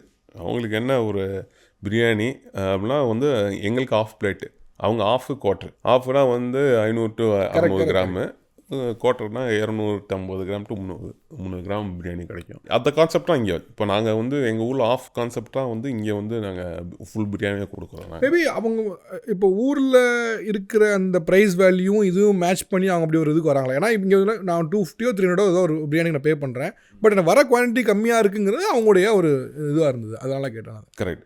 ஏன் கம்மியாக இருக்குது அப்படின்னா, நாங்கள் வந்து யூஸ் பண்ணுற பொருட்களில் வந்து கொஞ்சம் கீ வந்து நாங்கள் யூஸ் பண்ணோம். கீ பார்த்திங்கன்னா இங்கே எத்தனை பிரியாணி யூஸ் பண்ணாங்க தெரியாது, பட் நாங்கள் மெயின் இன்க்ரீடியன்ட்டே வந்து எங்களுக்கு கீ தான் மெயின். அப்புறம் இப்போ விலைவாசி பார்த்திங்கன்னா பூண்டாக இருக்கட்டும், சின்ன வெங்காயம் யூஸ் பண்ணுறோம். சின்ன வெங்காயத்துக்கு பெரிய வெங்காயத்துக்கு டிஃப்ரென்ஸ் இருக்குது குக்கிங்கில். அது இல்லாமல் நாங்கள் புதினாவும் மல்லியும் வந்து ஜாஸ்தி இருக்கும். அதாவது மல்லித்தூள் போட மாட்டோம், மல்லியை வந்து நாங்கள் மல்லியாகவே ஃபுல் இலையாகவே நாங்கள் யூஸ் பண்ணுவோம் பிரியாணிக்கு. ஸோ இதெல்லாமே ப்ளஸ் போன்லெஸ் மீட் நாங்கள் யூஸ் பண்ணுறது எல்லாம் கொஞ்சம் போன்லெஸ் மீட்டு, இதெல்லாமே கொஞ்சம் பொருள் வந்து ஜாஸ்தி இருக்குது யூஸ் பண்ணுறனால எங்களுக்கு வந்து அந்த ப்ரைஸுக்கு அவ்வளோதான் ஓகே. கொடுக்க ஸோ முடியும். குவான்டிட்டி அண்ட் குவாலிட்டி தான் டிட்டர்மைன் பண்ணுது இல்லை? Okay okay. இன்னைக்கு ஒரு நாளைக்கு சென்னையில் உங்களோட ரெஸ்டாரண்ட்ஸ் எத்தனை கிலோ பிரியாணி ரெடி பண்ணுவீங்க? ஏன்னா இப்போ சென்னை வந்து எங்கே பார்த்தாலும் பிரியாணி அவ்வளோ சொல்கிறோம். ஒரு திண்டுக்கல் தலப்பா கட்டி ஒரு பிராண்டாக ஒரு நாளைக்கு எத்தனை கிலோ வந்து பிரியாணி ரெடி? சென்னையில் மட்டுமா இல்லை? சென்னையில் மட்டும் இல்லைங்க. சென்னையில் மட்டும் ஒரு கிட்டத்தட்ட ஒரு 3500 கிலோ கிட்ட நாங்கள் ரெடி பண்ணுறோம். இப்போ உங்கள் பிராண்ட்லேருந்து மட்டும் சென்னை பீப்புள் 3500 கிலோ பிரியாணி சாப்பிட்றாங்க. ஆமாம், நாங்கள் வந்து படி கணக்காக சொல்லுவோம். கிலோ கணக்காக கன்வெர்ட் பண்ணேன்னா வந்து 3500. ஒரு படி வந்து 1.5 கிலோ. ஓகே. எங்களுக்கு ஒரு படி நான் பண்ணுறேன்னா 1.5 கிலோ எனக்கு. ஸோ நாங்கள் கிட்டத்தட்ட ஒரு 2200 2300 படிக்கிட்ட டெய்லி 3000 கிலோ. அது அப்படியே ஞாயிற்றுக்கிழமை டபுள் ஆகும். அப்படியே தலப்பாக்கட்டி பிரியாணியில் மட்டும் வந்து ஒரு 3500 கிலோனா அப்போ சென்னை எவ்வளோ பிரியாணி கன்சியூம் பண்ணுதுங்கிறது பெரிய டேட்டாவாக இருக்கும் போலையே. ஆமாம். ஓவரால் நீங்கள் எவ்வளோ ஓவராலாக பண்ணுறீங்க? இப்போ வேர்ல்டு முழுக்க இருக்குது உங்களுக்கு, யூஎஸ், ஸ்ரீலங்கா எல்லாத்துலேயும். ஓவராலாக ஒரு நாளைக்கு எத்தனை கிலோ பிரியாணி ப்ரொடியூஸ் பண்ணுவீங்க? 10,000 கிலோஸ் பிரியாணி வந்து ப்ரொடக்ஷன் நடக்கும். இப்போ கார்த்திகை மாதம், இந்த மாதம், புரோட்டாசி மாதம் ரொம்ப கம்மியாகும். ஓகே. பட் பீக் சீசனில் சொல்கிறேன்னா 10,000 ஆவரேஜாக 10,000 பண்ணுவோம். ஓகே. இப்போ அதில் போட்ட மீட் இருக்குல்ல, மீட் வந்து ஆஃப் அண்ட் சம்டைம்ஸ் இந்த மாதிரி பிரச்சனைக்குள்ள ஏதாவது வரும். திரும்பி பார்த்தா மீட் சரியில்லை, குக் இல்லை, அது மாதிரி. இப்போ நீங்கள் உங்களுடைய பிராண்டில் யூஸ் பண்ணுற மீட்டை எப்படி நீங்கள் தேர்ந்தெடுக்கிறீங்க? நீங்கள் சவுத்துலேருந்து தான் ப்ரொக்யூர் பண்ணுறீங்கன்னு பார்த்தேன். ஃபுல்லாமே சவுத் தானா? ஃபுல்லாகவே சவுத் தான். ஃபுல்லாக வந்து பார்த்தீங்கன்னா, ஏன்னா இங்கே வந்து கிராஸ் ஃபீட் கோட்ஸும்பாங்க, அப்புறம் மேய்ச்சல் ஆடும்பாங்க. மேய்ச்சலில் வந்து 2 விதம் இருக்குது. ஒன்று கிராஸ் ஃபீடிங் கோட்ஸ் வந்து உங்களுக்கு வந்து சாஃப்டாக இருக்கும். இதே வந்து ஃபாரஸ்ட்டு, இந்த மலை ஏறுற கோட்ஸ்லாம் கொஞ்சம் இருக்குது. அதெல்லாம் சாப்பிட்டிங்கன்னா வந்து கொஞ்சம் ஹார்டாக இருக்கும் அது. ஸோ நம்ம மோஸ்ட்லி இந்த கிராஸ் ஃபீடிங் கோட்ஸ் வந்து வீட்டில் வளர்க்கக்கூடிய அந்த கோட்ஸ்லாம் வந்து வாங்கி கட் பண்ணுவோம் நாங்கள் மோஸ்ட்லி. ஸோ அது சவுத்தில் தான் ப்ரொக்யூர் பண்ணி மீட் எல்லாமே. ஆமாம், கரெக்ட். அது எப்படி என்ஷூர் பண்ண முடியும்? ஏன்னா இப்போ சம்டைம்ஸ் மீட்டோட ரெக்யூர்மெண்ட் ஜாஸ்தியாக இருக்கும், அது அங்கேருந்து எடுத்துகிட்டு வர்றது, இது மாதிரி அதுவே உங்களுக்கு ஒரு பெரிய. அதுக்கு நாங்கள் ஒரு ட்ரக்கு வண்டியை வச்சுருக்கோம். ஸோ எங்கே நாங்கள் போய் எடுக்கிறோமோ அவங்க எங்களுக்காண்டி கோட்டு வளர்க்குறாங்க. ஸோ மட்டும் எங்களுக்காண்டி அங்கேயே வந்து ப்ராசஸ் பண்ணிவிட்டு அந்த ட்ரக்கில் வந்து நாங்கள் எடுத்து வந்து இங்கே வச்சு கட் பண்ணி அந்தந்த ப்ராசஸ் சென்டரில் கட் பண்ணி நாங்கள் மீட் ப்ராசஸிங் ஸ்டார்ட் பண்ணுவோம். Okay okay. ஸோ எங்களுக்கு மட்டன் சுக்கா கட் இருக்குது, மட்டன் பிரியாணி கட் இருக்குது, அப்புறம் நாங்கள் நெஞ்சுக்கறி சாப்ஸ் கிரேவின்னு சொல்லிட்டு அது ஒன்று கொடுக்குறோம். அது இல்லாமல் குச்சி மட்டன் ரிப்ஸ் வச்சு ஒரு கிரேவி இருக்குது, அப்புறம் லீவர் தனியாக நாங்கள் பண்ணுறோம். ஓகே. ஸோ ஒரு பார்ட்ஸும் தனித்தனியாக இங்கே வந்து பிரிக்கும். அப்படியே ஓகே. ஒரு ஃபுல் மீட்டை அப்படி எடுத்திங்கன்னா, ஆடை உரிச்சிங்கன்னா நாங்கள் டிஃப்ரெண்ட் பார்ட்ஸாக கட் பண்ணுவோம். ஸோ மட்டன் பிரியாணிக்கு ஒரு கட்டு, மட்டன் சுக்காவுக்கு ஒரு கட்டு, மட்டன் கிரேவிக்கு ஒரு கட்டு, டிஃப்ரெண்ட் கட்டிங்கில் போவோம் நாங்கள். Okay okay. ஆமாம். ஸோ நான் ஒரு மீட்டை ஒரு ஆடை கழிக்கிறேன் கிட்டத்தட்ட 30%. 100 கிலோ நான் ஒரு மீட்டை எடுக்கிறேன்னு வச்சுக்கோங்க, ஆடை கழிக்கிறேன்னா ஒரு 30% வேஸ்டேஜ் ஆகும் எங்களுக்கு. வேஸ்ட் 30% ஆகும். ஆமாம், கொழுப்பு இருக்குது, அதில் ஸ்கின் இருக்குது. ஸோ மொத்தமாக எடுத்து டெய்ல்ஸ் இருக்குது, அப்புறம் ஆங்கிள்ஸ் இருக்குது, இதெல்லாம் எடுத்திங்கன்னு வச்சுக்கோங்களேன், ஒரு 30% வந்து வேஸ்டேஜ் ஆகிரும். அதனாலாம் இப்போ கிட்டத்தட்ட 1500 கிட்ட ரீட்டைல் மார்க்கெட்டில் விற்கிறாங்க. Okay okay. மட்டன் டிமாண்டும் ஜாஸ்தி ஆகிட்டு இருக்கு. அதனால தான் கேட்டேன். அதனால காஸ்ட்லியான பொருள் வந்து மட்டனுக்கு வந்து பார்த்திங்கன்னா, சிக்கன் பிரியாணியும் மட்டன் பிரியாணி எப்பவுமே காஸ்ட்லியாக தான் இருக்கும். ஏன்னா மட்டன் டிமாண்ட் ஒன்று ஆகிட்டுருக்கு, அப்புறம் கிடைக்க மாட்டேங்குது. அது ஒன்று பெரிய ஒரு இஷ்யூ. ஆர்கனைஸ்ட் மார்க்கெட்டு, சிக்கன்லாம் ஆர்கனைஸ்ட் மார்க்கெட் பண்ணி வந்துருச்சு. ஸோ சில கம்பெனிஸ் சூனாக இருக்கட்டும், இதெல்லாமே organised market, they are producing good amount of chicken. But இங்கே பார்த்தீங்கன்னா ஃபார்மில் போய் அடுத்து வர வேண்டியதாக இருக்குது. ஸோ எங்கேயாச்சும் ஒரு 10 ஆடு அங்கே நிற்பான், அங்கே வைப்பான், இங்கே வைப்பான், இங்கே எல்லாத்தையும் கலெக்ட் பண்ணி ஒரு இடத்துல கலெக்ட் பண்ணி அங்கேருந்து எடுத்து வரணும். ஸோ உங்களுக்கு சென்ட்ரலைஸ் கிச்சன் தான், நீங்கள் சென்ட்ரலைஸ் பண்ணி. ஆமாம், ப்ராசஸிங் சென்டர் வந்து ஆட் ப்ராசஸிங்கே சென்ட்ரலைஸ் பண்ணியிருக்கோம் நாங்கள். இப்போ நீங்கள் வந்து இவ்வளோ குவான்டிட்டி ஆஃப் பிரியாணி இது பண்ணுறீங்க. பொதுவாக அந்த ஃபுட் இண்டஸ்ட்ரி வந்து நல்ல விஷயம் என்னென்னா, இது பூம் ஆனாலும் பயங்கரமாக பூம் ஆகும். அது மாதிரி கொஞ்சம் சரி வந்தாலும் அது வந்து கொஞ்சமாக டக்குன்னு ஒரு பெரிய ஏற்பட்டுரும். அதுக்கு வந்து மெயின் ரீசனாக வந்து ஃபுட்டில் ஹைஜீன் ஒரு ஏதாவது ஒரு ஃபுட்டில் ஏதாவது ஒரு பிரச்சனை இல்லை ஏதாவது ஒரு சிக்கல் ஏற்பட்டுச்சுன்னா அதோடைய டக்குன்னு அவரோட வேல்யூ வந்து டக்குன்னு கம்மியாக, நியூஸில் எல்லாம் வந்து டக்குன்னு கம்மியாக ஆரம்பிக்கும். இந்த ஹைஜீனை எப்படி என்ஷூர் பண்ணுறது? ஏன்னா இது எங்கே வேணால் எப்படி வேணால் நடக்கும், நம்ம கண் தப்பி நடக்கும். ஏன்னா இவ்வளோ ரெஸ்டாரண்ட்ஸ் இவ்வளோ பேர் நீ கண்காணிச்சிட்டே இருக்கவும் முடியாது, எப்படி வேணால் ப்ராப்ளம் ஆகும். அதை எப்படி மேனேஜ் பண்ணுறீங்க? சரி, ஹோட்டல் இண்டஸ்ட்ரி பொறுத்த வரைக்குங்க நாங்கள் எல்லா முயற்சியும் பண்ணுறோம். எவ்வளோ தூரம் மக்களுக்கு வந்து ஹைஜீனாக கொடுக்குறோன்னு. இப்போ நீங்கள் நியூஸில் பார்க்குறது நியூஸாக இருக்கட்டும், இது வந்து ஈவன் ஃபேமஸ் ஹோட்டல்லேருந்து எங்களுக்கே சில பேர் வரும், சில கஸ்டமர்ஸ் வந்து இது பண்ணிடுவாங்க. அது வந்து எங்களை மீறி வரக்கூடிய அந்த தப்புகள்லாம். அது இப்போ நாங்களாக வந்து வேண்மணிக்கே வந்து போட மாட்டோம், எங்களை மீறி வரக்கூடிய தப்பு தான் வந்து இந்த ஹோட்டல் நியூஸ்லாம் வருது. பல எப்படி என்ஷூர் பண்ணுறது அந்த ஹைஜீனுங்கிறத வந்து இவ்வளோ? நாங்கள் வந்து பார்த்தீங்கன்னா எங்களுக்குள்ளே ஒரு QA டிபார்ட்மெண்ட்டே வச்சுருக்கோம். குவாலிட்டி அஷூரன்ஸ் டிபார்ட்மெண்ட் சொல்லிட்டு எங்கள்கிட்ட வேலை செய்கிறவர் வந்து எத்தியாட்லேருந்து வந்து பண்ணிகிட்ருக்காரு. எத்தியாட் ஏர்வேஸில் ஒர்க் பண்ணுற QA டிபார்ட்மெண்ட்டு எங்கள் ஹெட் இருக்கார். ஸோ அவர் வந்து இத்தனை கிலோ மட்டன் வாங்கணும், ரைஸ் எங்கே ப்ரொக்யூர்மெண்ட் பண்ணுறோம், ஸோ இதெல்லாமே வந்து லேப் டெஸ்டிங் மட்டும் டெய்லி எடுத்து, ஸோ ஒரு ஃபுட்டு வெளியே போகுதுன்னா அது வந்து டெஸ்ட் பண்ணிட்டா வந்து அமுச்சு விடக்கூடிய அந்த வரைக்கும் அந்த QA டிபார்ட்மெண்ட் வேலை செய்கிறாங்க. ப்ளஸ் அந்த QA டிபார்ட்மெண்ட் ஒரு ரெஸ்டாரண்ட் போயிட்டு எப்படி ரெஸ்டாரண்ட்ஸை மெயின்டைன் பண்ணியிருக்காங்க, ஒரு ஃப்ரீசர் எப்படி மெயின்டைன் பண்ணியிருக்காங்க, ஒரு கோல்ட் ரூம் எப்படி மெயின்டைன் பண்ணுறாங்க, எப்படி ஃப்ளோர் க்ளீன் பண்ணுறாங்க, எப்படி எக்ஸாஸ்ட் க்ளீனாக வச்சுருக்காங்களா, இதெல்லாம் QA டிபார்ட்மெண்ட் வந்து பார்த்துறாங்க. எனக்கு கிட்டத்தட்ட ஒரு 20 to 30 மெயில் டெய்லி எனக்கு வரும். இந்த என்னென்ன ரெஸ்டாரண்ட்டில் என்னென்ன இஷ்யூஸ் இருக்குது அது மெயின்டெனன்ஸ் டிபார்ட்மெண்ட்டை சொல்லி டக்குன்னு நம்ம வந்து அதை எனக்கும் வரும், மெயின்டெனன்ஸ் டிபார்ட்மெண்ட் போவோம். ஸோ அது எஸ்கலேட் ஆச்சுன்னா தான் எனக்கு இன்னும் கொஞ்சம் ரிமைண்டர் மெசேஜாக வந்துட்டுருக்கோம். அதை நான் பர்சனலாக அப்போ தான் நான் வந்து இன்வால்வ் ஆவேன் தவிர மித்த மெயில்ஸ்க்கு பார்த்துட்டு அவங்க ரெக்டிஃபை பண்ணிட்டாங்க விட்டுருவேன். பட் QA வந்து ஒரு இம்பார்ட்டண்ட் ஆடிட்டிங் பார்ட் வந்து எங்கள் ரெஸ்டாரண்ட்ஸில் எல்லாத்துலேயும் பண்ணிகிட்ருக்காங்க. கிட்டத்தட்ட ஒரு 20 பேர்கிட்ட QA டீம் வந்து எங்கள்கிட்ட வேலை செய்கிறாங்க இந்த அஷூரன்ஸ், குவாலிட்டி அஷூரன்ஸ் பொறுத்த வரைக்கும். பட் இப்போது இன்றைக்கி வந்து ஃபுட் இண்டஸ்ட்ரியில் வந்து நிறைய சேலஞ்சஸ் ஃபேஸ் பண்ணல. வந்து இந்த சப்ளை செயினில் ஒரு ஆள் பிரச்சனையில் வந்து ஒரு பெரிய ப்ராப்ளம் இருக்குங்க. ப்ளஸ் வந்து வேறு பிரச்சனைகளை வந்து சொல்கிறேன். இப்போ நியூவாக ஒரு நிறைய பேர் பார்க்கும்போது ஃபுட் இண்டஸ்ட்ரி பற்றி நோக்கி வராங்க. இப்போ IT இண்டஸ்ட்ரியில் இருக்கவங்க கூட ஒன்று அடுத்து என்ன பண்ணலான்னு வச்சுருக்கேன்னா, கடை போடலான்னு இருக்கேன், ஒரு பிரியாணி கடை போடலான்னு இருக்கேன், இல்லை ஒரு இட்லி ஷாப் பண்ணலான்னு இருக்கேன், இல்லை பீஸா, இந்த மாதிரி ஏதாவது சொல்கிறேன். ஆனால் எல்லாருக்கும் ஒரு கன்சர்ன் வந்து ஒரு ஃபுட் இண்டஸ்ட்ரி மேலே ஒன்று இருந்துகிட்டு இருக்குது.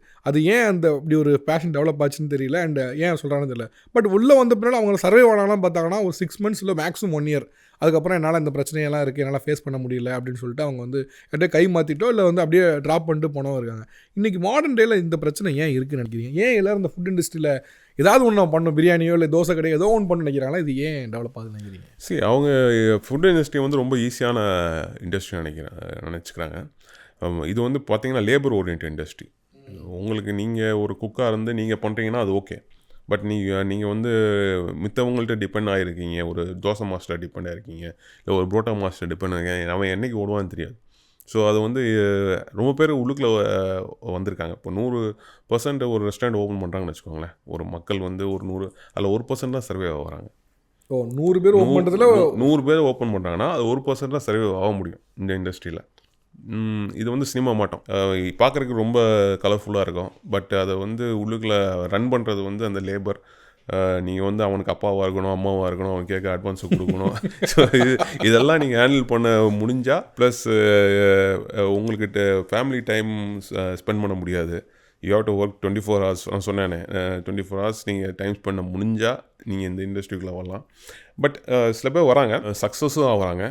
பட் ஈஸி வே வந்து இப்போ என்ன ட்ரையல் பார்க்கணும் அப்படின்னா நீ அவ்வளோ தூரம் நீங்கள் ஸ்பெண்ட் பண்ணணும் அவசியமே இல்லை. இப்போ பார்த்தீங்கன்னா ஒரு சின்ன ரெஸ்டாரண்ட் ஓப்பன் பண்ணிவிட்டு ஒரு 200 square feet ஓப்பன் பண்ணிவிட்டு அதை வந்து நீங்கள் ஒரு க்ளவுட் கிச்சனாக கூட யூஸ் பண்ணி ஸ்விக்கி அண்ட் ஜொமேட்டோவில் நீங்கள் உங்கள் ப்ராடக்ட்டை ட்ரை பண்ணலாம். ஸோ ஃபஸ்ட்டு ஸ்டெப் வந்து அதாக இருக்கணும். நான் ஒரு 1 கோடி 2 கோடி செலவு பண்ணி கிளாமராக வந்து லைட்ஸை கொண்டு வந்து இத்தனை ஷெஃப்ஸை கொண்டு வந்து பண்ணுறதுக்கு பதிலாக ஒரு சின்ன ஒரு இடம் எடுத்துகிட்டு ஃபஸ்ட்டு உங்கள் ப்ராடக்ட்டை வந்து நீங்கள் வந்து நல்ல பேக்கேஜிங்கில், அவ்வளோ கலர்ஃபுல்லான பேக்கேஜிங்கில் மக்கள்கிட்ட போய் கொடுத்தீங்கன்னா அவங்க வந்து ரிவ்யூ பண்ணுவாங்க, ரிப்பீட் ஆர்டர்ஸ் வரும். ஸோ அதிலே தெரிஞ்சிடும் உங்கள் ப்ராடக்ட்ஸ் எப்படி வந்து ரிசீவ் பண்ணுறாங்க கஸ்டமர் அப்படின்னு. அதே வந்து ஒரு 10 லொக்கேஷன் நீங்கள் போட்டிங்கன்னா, ஸோ அதுக்கப்புறம் ஒரு ரெஸ்டாரண்ட் ஓப்பன் பண்ணிங்கன்னா that will be a good model. ஸ்ட்ரைட்டாக வந்து நம்ம வந்து ரெஸ்டாரண்ட் நம்ம ஓப்பன் பண்ணுறோம், அவன் சக்ஸஸ் பண்ணிட்டான், இவன் சக்ஸஸ் பண்ணிட்டான், நம்ம பண்ணுறோம் அப்படின்னா ஹார்ட் அண்ட் மணியை வந்து தேவையில்லாமல் வந்து செலவு பண்ணுறது வந்து ரொம்ப. ஆக்சுவலாக எனக்கு இன்னொன்று தோணுதுன்னா, இதில் வந்து கொஞ்சம் மணி வந்து இப்போ படங்களில் சொல்லுவாங்கள்ல, நீங்கள் படம் போட்டு எடுப்பீங்க, வந்துச்சுன்னா அவ்வளோ பெரிய ப்ராஃபிட் வரும், லாஸ் ஆச்சுனாலும் ஒரு பெரிய லாஸ். அது மாதிரி ஹோட்டல் இண்டஸ்ட்ரியில் நிறைய பணம் வருது, அதாவது நிறைய ரெவன்யூ பார்க்க முடியும்னு நினச்சி வராங்க. டு பி ஃப்ராங்க் அது உண்மையா? ரெஸ்டாரண்ட் இண்டஸ்ட்ரிங்கிறது மற்ற இண்டஸ்ட்ரியை காட்டிலும் மணி வந்து வரக்கூடிய ப்ராஃபிட் ஜாஸ்தியா? ப்ராஃபிட் பார்த்தீங்கன்னா ப்ராஃபிட்லாம் ஜாஸ்தி இல்லைங்க. ஆக்சுவலாக உங்களுக்கு ஃபுட் காஸ்ட் அப்படின்னு காக்ஸும்பாங்க, அதே கிட்டத்தட்ட ஒரு 50% ஆயிரும். உங்கள் ப்ராடக்ட்டு ஒரு 100 ரூபாய்க்கு விற்கிங்கன்னா 50 ரூபா வந்து உங்கள் பொருள் செலவே ஆயிரும். அடுத்து வந்து உங்கள் லேபிள் செலவு வந்து ஒரு 20% ஆயிரும், ரைட்டா? அடுத்து ரெண்டில் ஒரு 10% ஆயிரும். அடுத்தது வந்து மெயின்டெனன்ஸு, லாஜிஸ்டிக்ஸு அது 5% ஆயிரும். கையில் ஒரு மேக்ஸிமம் நிற்கிறது வந்து ஒரு 12% 15% ஒரு ரெஸ்டாரண்ட்டுக்கு வரும். அதுக்கப்புறம் அதில் வந்து அதை வந்து எப்படி நீங்கள் எடுக்கிற போகிறீங்க அப்படின்னு சொல்லிட்டா அதான் அங்கே திறமை அங்கே சுச்சமாக இருக்குது. ஆமாம். இதை வந்து ஏன்னா திடீர்னு ஒருத்தன் அட்வான்ஸ் கேட்குறான், அதுக்கு நீங்கள் அட்வான்ஸ் கொடுத்து அவன் மற்ற இடத்துல வந்து சேலரி ஜம்ப் ஆவான். ஸோ அதெல்லாம் வந்து ரொம்ப பெரிய issue. Labour is the main issue year இங்கே ஃபுட் இண்டஸ்ட்ரி பொறுத்த வரைக்கும். அப்புறம் இன்ஃப்ளேஷன் ப்ராடக்ட்டுக்கு இன்றைக்கி பார்த்தீங்கன்னா 20 ரூபா 25 ரூபாய்க்கு ஆனியன் விற்கிதுன்னா திடீர்னு போன மாதம் வந்து 100 ரூபா 120 ரூபா நிற்கிது. ஸோ அப்போ தான் என்ன பண்ண போகிறீங்க? ஸோ இதெல்லாமே வந்து ப்ராடக்டை வந்து அதுக்கு நீங்கள் காம்ப்ரமைஸும் பண்ண முடியாது.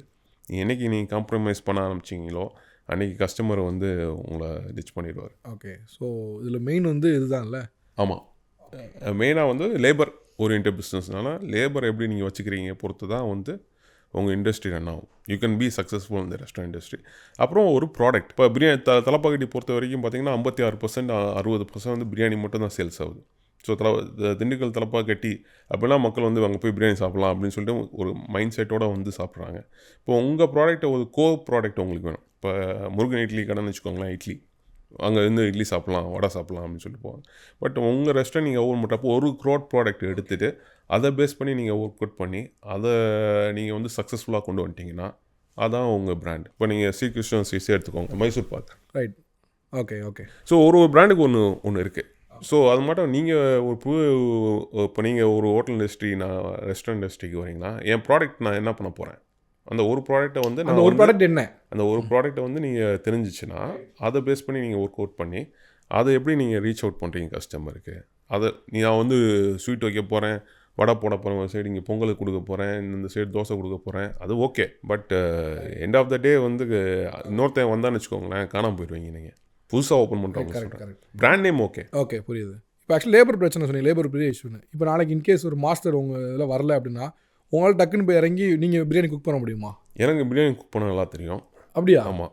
இப்போ குக் பண்ண சொன்னீங்கன்னா பண்ண முடியாது. இல்லை இப்போ கேட்குறேன் நான் நல்லா குக் பண்ணுவேன் நான். பட் முன்னெல்லாம் பண்ணியிருக்கேன். லேபர் இல்லாதப்போ நான் வந்து இறங்கி குக் பண்ணியிருக்கேன். இப்போ வந்து அதான் பண்ணுறது இல்லை. ஓகே. பட் முடியும். எப்படி எவ்வளோ போட்டால் கொஞ்ச நாள்லாம் இந்த ஆளுக்கு தொழில் தெரியும் அப்படின்னு சொல்லிட்டு கொஞ்சம் பேர் போகாமல் இருப்பாங்க. Okay okay. இந்த ஆள் வந்து நம்ம எல்லாமே ரன் பண்ணிடுவார். ஆக்சுவலாக அந்த இது வேணும்ல, அப்படி இருந்தால் தானே வந்து நான் கரெக்டாக இருக்கும்ல. ஆமாம். ஸோ அதனால் வந்து நம்மளால் அந்த ப்ராடக்ட்டை பற்றி நல்லா தெரிஞ்சிருக்கணும்.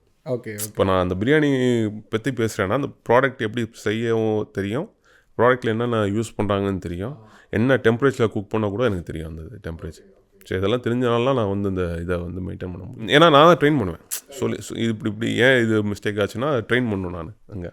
ஸோ அது எனக்கு தெரிஞ்சால் தான் வந்து நான் அதனால சக்ஸஸ்ஃபுல்லாக திண்டுக்கல் தலப்பாக்கட்டி வரைக்கும் போயிட்டு. யூகேல MBA முடிச்சிங்க, அதோடைய சில படித்த ஹோட்டல் மேனேஜ்மெண்ட் தான் நீங்கள் இங்கே யூஸ் பண்ணி பிராண்ட் டெவலப் பண்ணீங்க. பட் சில விஷயங்கள் வந்து அங்கே இங்கே டோட்டலாக டிஃபராக இருக்கும்ல. இப்போ நான் படித்ததுக்கும் இங்கே வந்து கிரவுண்டும் வித்தியாசமாக இருக்கும். இந்த கிரவுண்டுக்கு அடாப்ட் ஆகுதுன்னு ஒன்று இருக்குல்ல. இங்கே வந்து பார்த்தா லேபர் மேனேஜ்மெண்ட் பெரிய விஷயம் இருக்கும், நமக்கு அதெல்லாம் அங்கே டேரெக்டாக இருக்காது. அதெல்லாம் எப்படி நீங்கள் ஹேண்டில் பண்ணீங்க? அதுக்கு ரேஸ் பண்ணுறதுக்கு ஒரு டைம் எடுத்துருக்கும்ல. ஆமாம். ஸோ அங்கே பார்த்தீங்கன்னா பாலிஷ்டாக இருக்கும். அங்கே வந்து பார்த்தீங்கன்னா ஒரு ரெஸ்டாரண்ட் இண்டஸ்ட்ரிக்கு போனோன்னா இந்த 8 மணி நேரம் ஷிஃப்ட்டாக 8 மணி நேரத்துக்கு மேலே நீங்கள் வேலை பண்ண தேவையில்லை. கரெக்டாக பிரேக் ஷிஃப்ட் எல்லாமே கரெக்டாக இருக்கும். இங்கே வந்து பார்த்தீங்கன்னா வந்து காலம் ஸ்டார்ட் பண்ணிவிட்டு நைட் வரைக்கும் ஒர்க் பண்ணணும். அது நீங்கள் ஒர்க் பண்ணால் தான் உங்கள் கூட வேலை செய்கிறவன் ஒர்க் பண்ணுவான். ஸோ இதுமெல்லாம் வந்து புதுசாக இருந்துச்சு எனக்கு. எங்கள் அப்பா கூடயே இருந்தனால இந்த பழகினால வந்து அந்த ட்ரைனிங் எனக்கு வந்து அப்பா கூடயே இருந்தனால எனக்கு தெரிஞ்சிச்சு ஒரு லேபரை எப்படி ஹேண்டில் பண்ணியிருக்காரு எங்கள் அப்பா. இப்போ எங்கள் மாஸ்டர்னால் கோபால் மாஸ்டர் இருக்காருன்னா அவர் எப்படி நம்ம வச்சுக்கிட்டாரு, சரி இவரோட பெட்டராக நம்ம வச்சுக்கணும் அப்படின்னு நான் யோசிப்பேன். ஸோ கோபால் மாஸ்டர் கூப்பிட்டு அவரை எப்படி நம்ம எங்கள் அப்பா வந்து எப்படி வச்சுருக்காரோ அதோட நம்ம எப்படி ஒரு லேபரையும் பெட்டராக கொண்டு போகிறோம். ஒவ்வொரு லேபரையும் அவங்க எங்கள் அப்பாவோட எப்படி நம்ம பெட்டராக பார்த்துக்கணும் அப்படின்னு ஒரு mind set thought process mind வந்துச்சு. இப்போ உங்கள் பிராண்டில் லாங்கஸ்ட் சர்வே எம்ப்ளாயினா எத்தனை வருஷம் வரும்? கிட்டத்தட்ட இப்போ எங்கள் தாத்தாட்ட வேலை செஞ்சவரும் கூட இப்போ இருக்கார். அவர் சின்ன பையனாக ஜாயின் பண்ணப்போ இப்போ வந்து 60 வருஷமாக இருக்காரு. பட் மாஸ்டர் இல்லை, சும்மா மேற்பார்வைக்கு வச்சிருக்கேன். கூடயே இருக்கிறனால அப்படியே அப்படியே பார்த்துட்டு இருக்காரு. பட் 60 வருஷமாக ரெஸ்டாரண்ட் பெரிய விஷயம் தான் இருக்காரு. அவர் 10 வயசுல ஜாயின் பண்ணாரு, இப்போ 70 வயசு ஆயிடுச்சு. சும்மாவே ஏன்னா அவங்களுக்கு அதை பற்றி தெரிஞ்சனால ஓகே சும்மாவே அவர் அப்படியே சுற்றிட்டு இருப்பார் வச்சுக்கோங்களேன். ஸோ வேலையை விட்டு அமுச்சு விடாமல் அவர் ஊரில் இருக்காரு. சும்மா அப்படியே சூப்பர்வைசிங் கூட இல்லை, சும்மா காலை வருவார், சேரை போட்டு உட்காருவார், திருப்பி போயிடுவார். அவருக்கு சம்பளம் அது எல்லாம் போட்டு வச்சுருக்கோம்.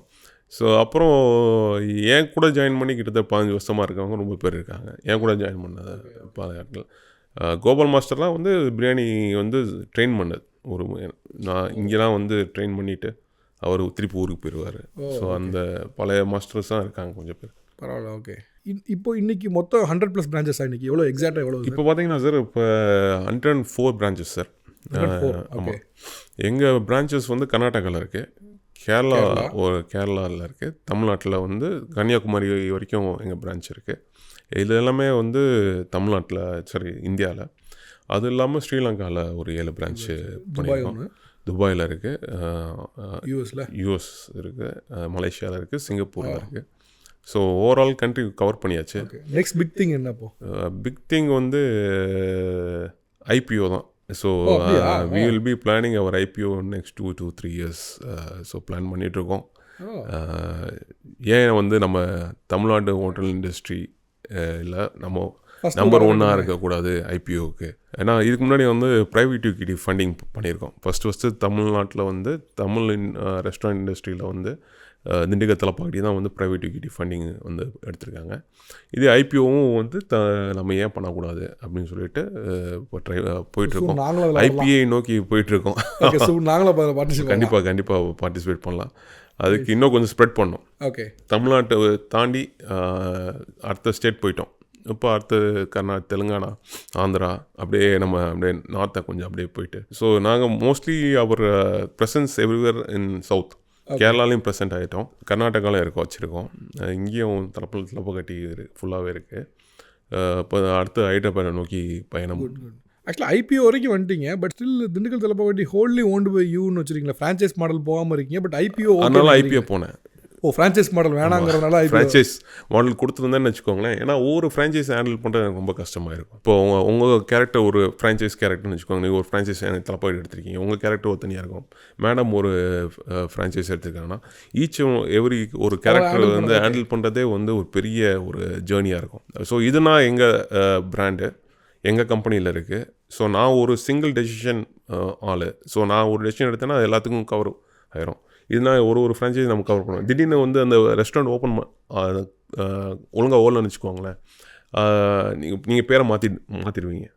அப்போ எனக்கு தான் பிராண்ட் அஃபெக்ட் ஆகும். ஸோ அதான் பிரச்சனை இங்கே.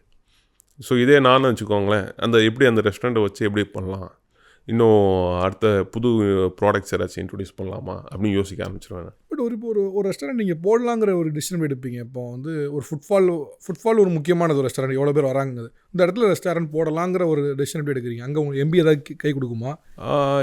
இதுதான் என்னோடய பிளேஸ், எனக்கு இந்த இடத்துல போடணும் அப்படிங்கிற ஒரு கால் எடுக்கிறதுக்கு இருக்குல்ல, அது எப்படி? மெயினாக வந்து இது வந்து கட் ஃபீலிங் தான் மெயினாக.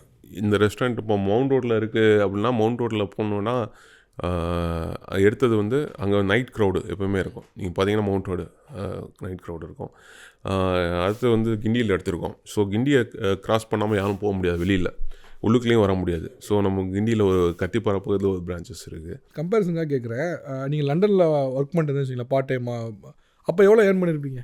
அப்போ ஒரு 1200 பவுண்ட்ஸ் பண்ணியிருக்கேன். அப்படின்னா அப்போ கொஞ்சம் 1200. அப்போ வந்து 70 ரூபா ஒரு இது. நான் டாக்கிங் 2004-2005. ஆமாம். ஸோ அங்கே இப்போ வந்து கொஞ்சம் லெவலில் அங்கேருந்து விட்டு வந்துட்டேன். அங்கே கம்ஃபர்டாக வந்துருக்கும் வாழ்க்கை. பட் இங்கே ஒரு பிஸ்னஸ்குள்ளே வரப்பெல்லாம் தெரிஞ்சது, ஓகே எத்தனை பேர்த்துக்கு நம்ம வேலை கொடுத்துருக்கோம். உங்களுக்கு நீங்கள் ஒரு ப்ராப்பர்ட்டி இருக்குது, பிராண்டு. ஆமாம். ப்ளஸ் ஒரு 3500 பீப்புள் வேலை செய்கிறாங்க தலப்பாக்கட்டியில். ஸோ அவங்க ஃபேமிலிஸ் வேறு இருக்குது. கிட்டத்தட்ட இப்போ 10,000 வாங்குகிற ஒரு வெயிட்டர் வந்து இப்போ வந்து 1 lakh ஒரு மேனேஜராக சம்பாதிக்கிறாங்க. அது எனக்கே பெருமை. அவங்க வீடு கட்டியிருக்காங்கன்னா அது எனக்கு பெருமை. ஸோ அதெல்லாம் இருக்குல்ல, மோர் தென் பிஸ்னஸ் வந்து எத்தனை பேர் இல்லாமல் டெவலப் ஆகிருக்காங்கன்னு அது முக்கியம். பட் ஒரு ஆவரேஜாக அப்போ 1000 ஒரு 20,000 வச்சுக்கணும். 20,000 வச்சுக்கலாமா இந்தியன் வேல்யூவில்? 20,000. ஆமாம். அப்போனா இன்றைக்கி வந்து 600 crores அது பெரிய ஜேர்னி தான். அது ஆக்சுவலாக எனக்கே தெரியாது. இங்கே வந்து இவ்வளோ தூரம் சக்ஸஸ் ஆகுமான வந்து ஒரு பிளான்டு எல்லாமே கிடையாது. சின்ன வயசில் ஒரு ஓடணும் அப்படின்னு சொல்லிட்டு ஓடினது தான் இது. ஆக்சுவலாக அது வந்து இப்போ தான் நல்லா சின்ன வயசு ஓடினனால வந்து இப்போ என்னால் சம்பாதிக்க முடிஞ்சது, பிராண்டை பில்ட் பண்ண முடிஞ்சது. இதே சின்ன வயசில் நான் ஓடாமல் இருந்தேன்னா என்ன ஆயிருக்குன்னு தெரிஞ்சிருக்கேன் உண்மையிலேயே.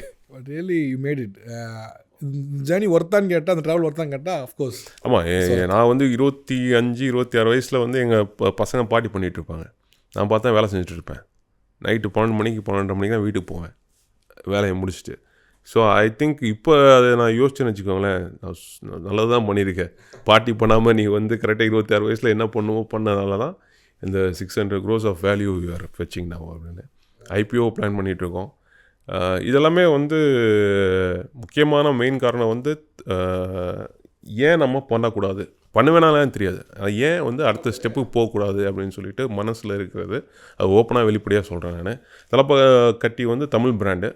ஏன் Tamil restaurant one of the ரெஸ்டாரண்ட்டாக பார்த்தீங்கன்னா பார்பிக்யூ நேஷன் வந்திருக்காங்க. மெயின்லைன் சைனா உங்களுக்கு தெரியும், மெயின்லைன் சைனா ரெஸ்டாரண்ட்னு சொல்லிட்டு ஸ்பெஷாலிட்டி ஹாஸ்பிட்டாலிட்டி. அப்புறம் டாமினோஸ் பீஸா வந்து ஐபிஓ வந்திருக்காங்க. ஏன் தலப்பாக்கட்டி போகக்கூடாது, அது ஒரு aspiration. Let's see how it goes. ரொம்ப நன்றி சார், தேங்க்யூ. நிறைய இன்சைட் ஷேர் பண்ணீங்க. அஃப்கோர்ஸ் உங்கள் ஜேர்னிலேருந்து அன்றைக்கி ரெஸ்டாரண்ட்டில் இருக்கக்கூடிய சேலஞ்சஸ் வரைக்கும் நிறைய ஷேர் பண்ணீங்க. Thank you so much for. Thank you so much. நன்றி. தேங்க்யூ. பூர்விகா அப்ளையன்சஸ் இப்போ பிரம்மாண்டமா OMR துறைப்பாக்கத்தில். அயன் சத்து தலைமுடி உதிர்தலை தடுக்கும். மிதமான சூடு பாலில் கலந்து பருகலாம். லயன் டேட் சிரப் தினமும் 2 ஸ்பூன். உங்களோட கனவு கிச்சன் உங்கள் லோ பட்ஜெட்டில்.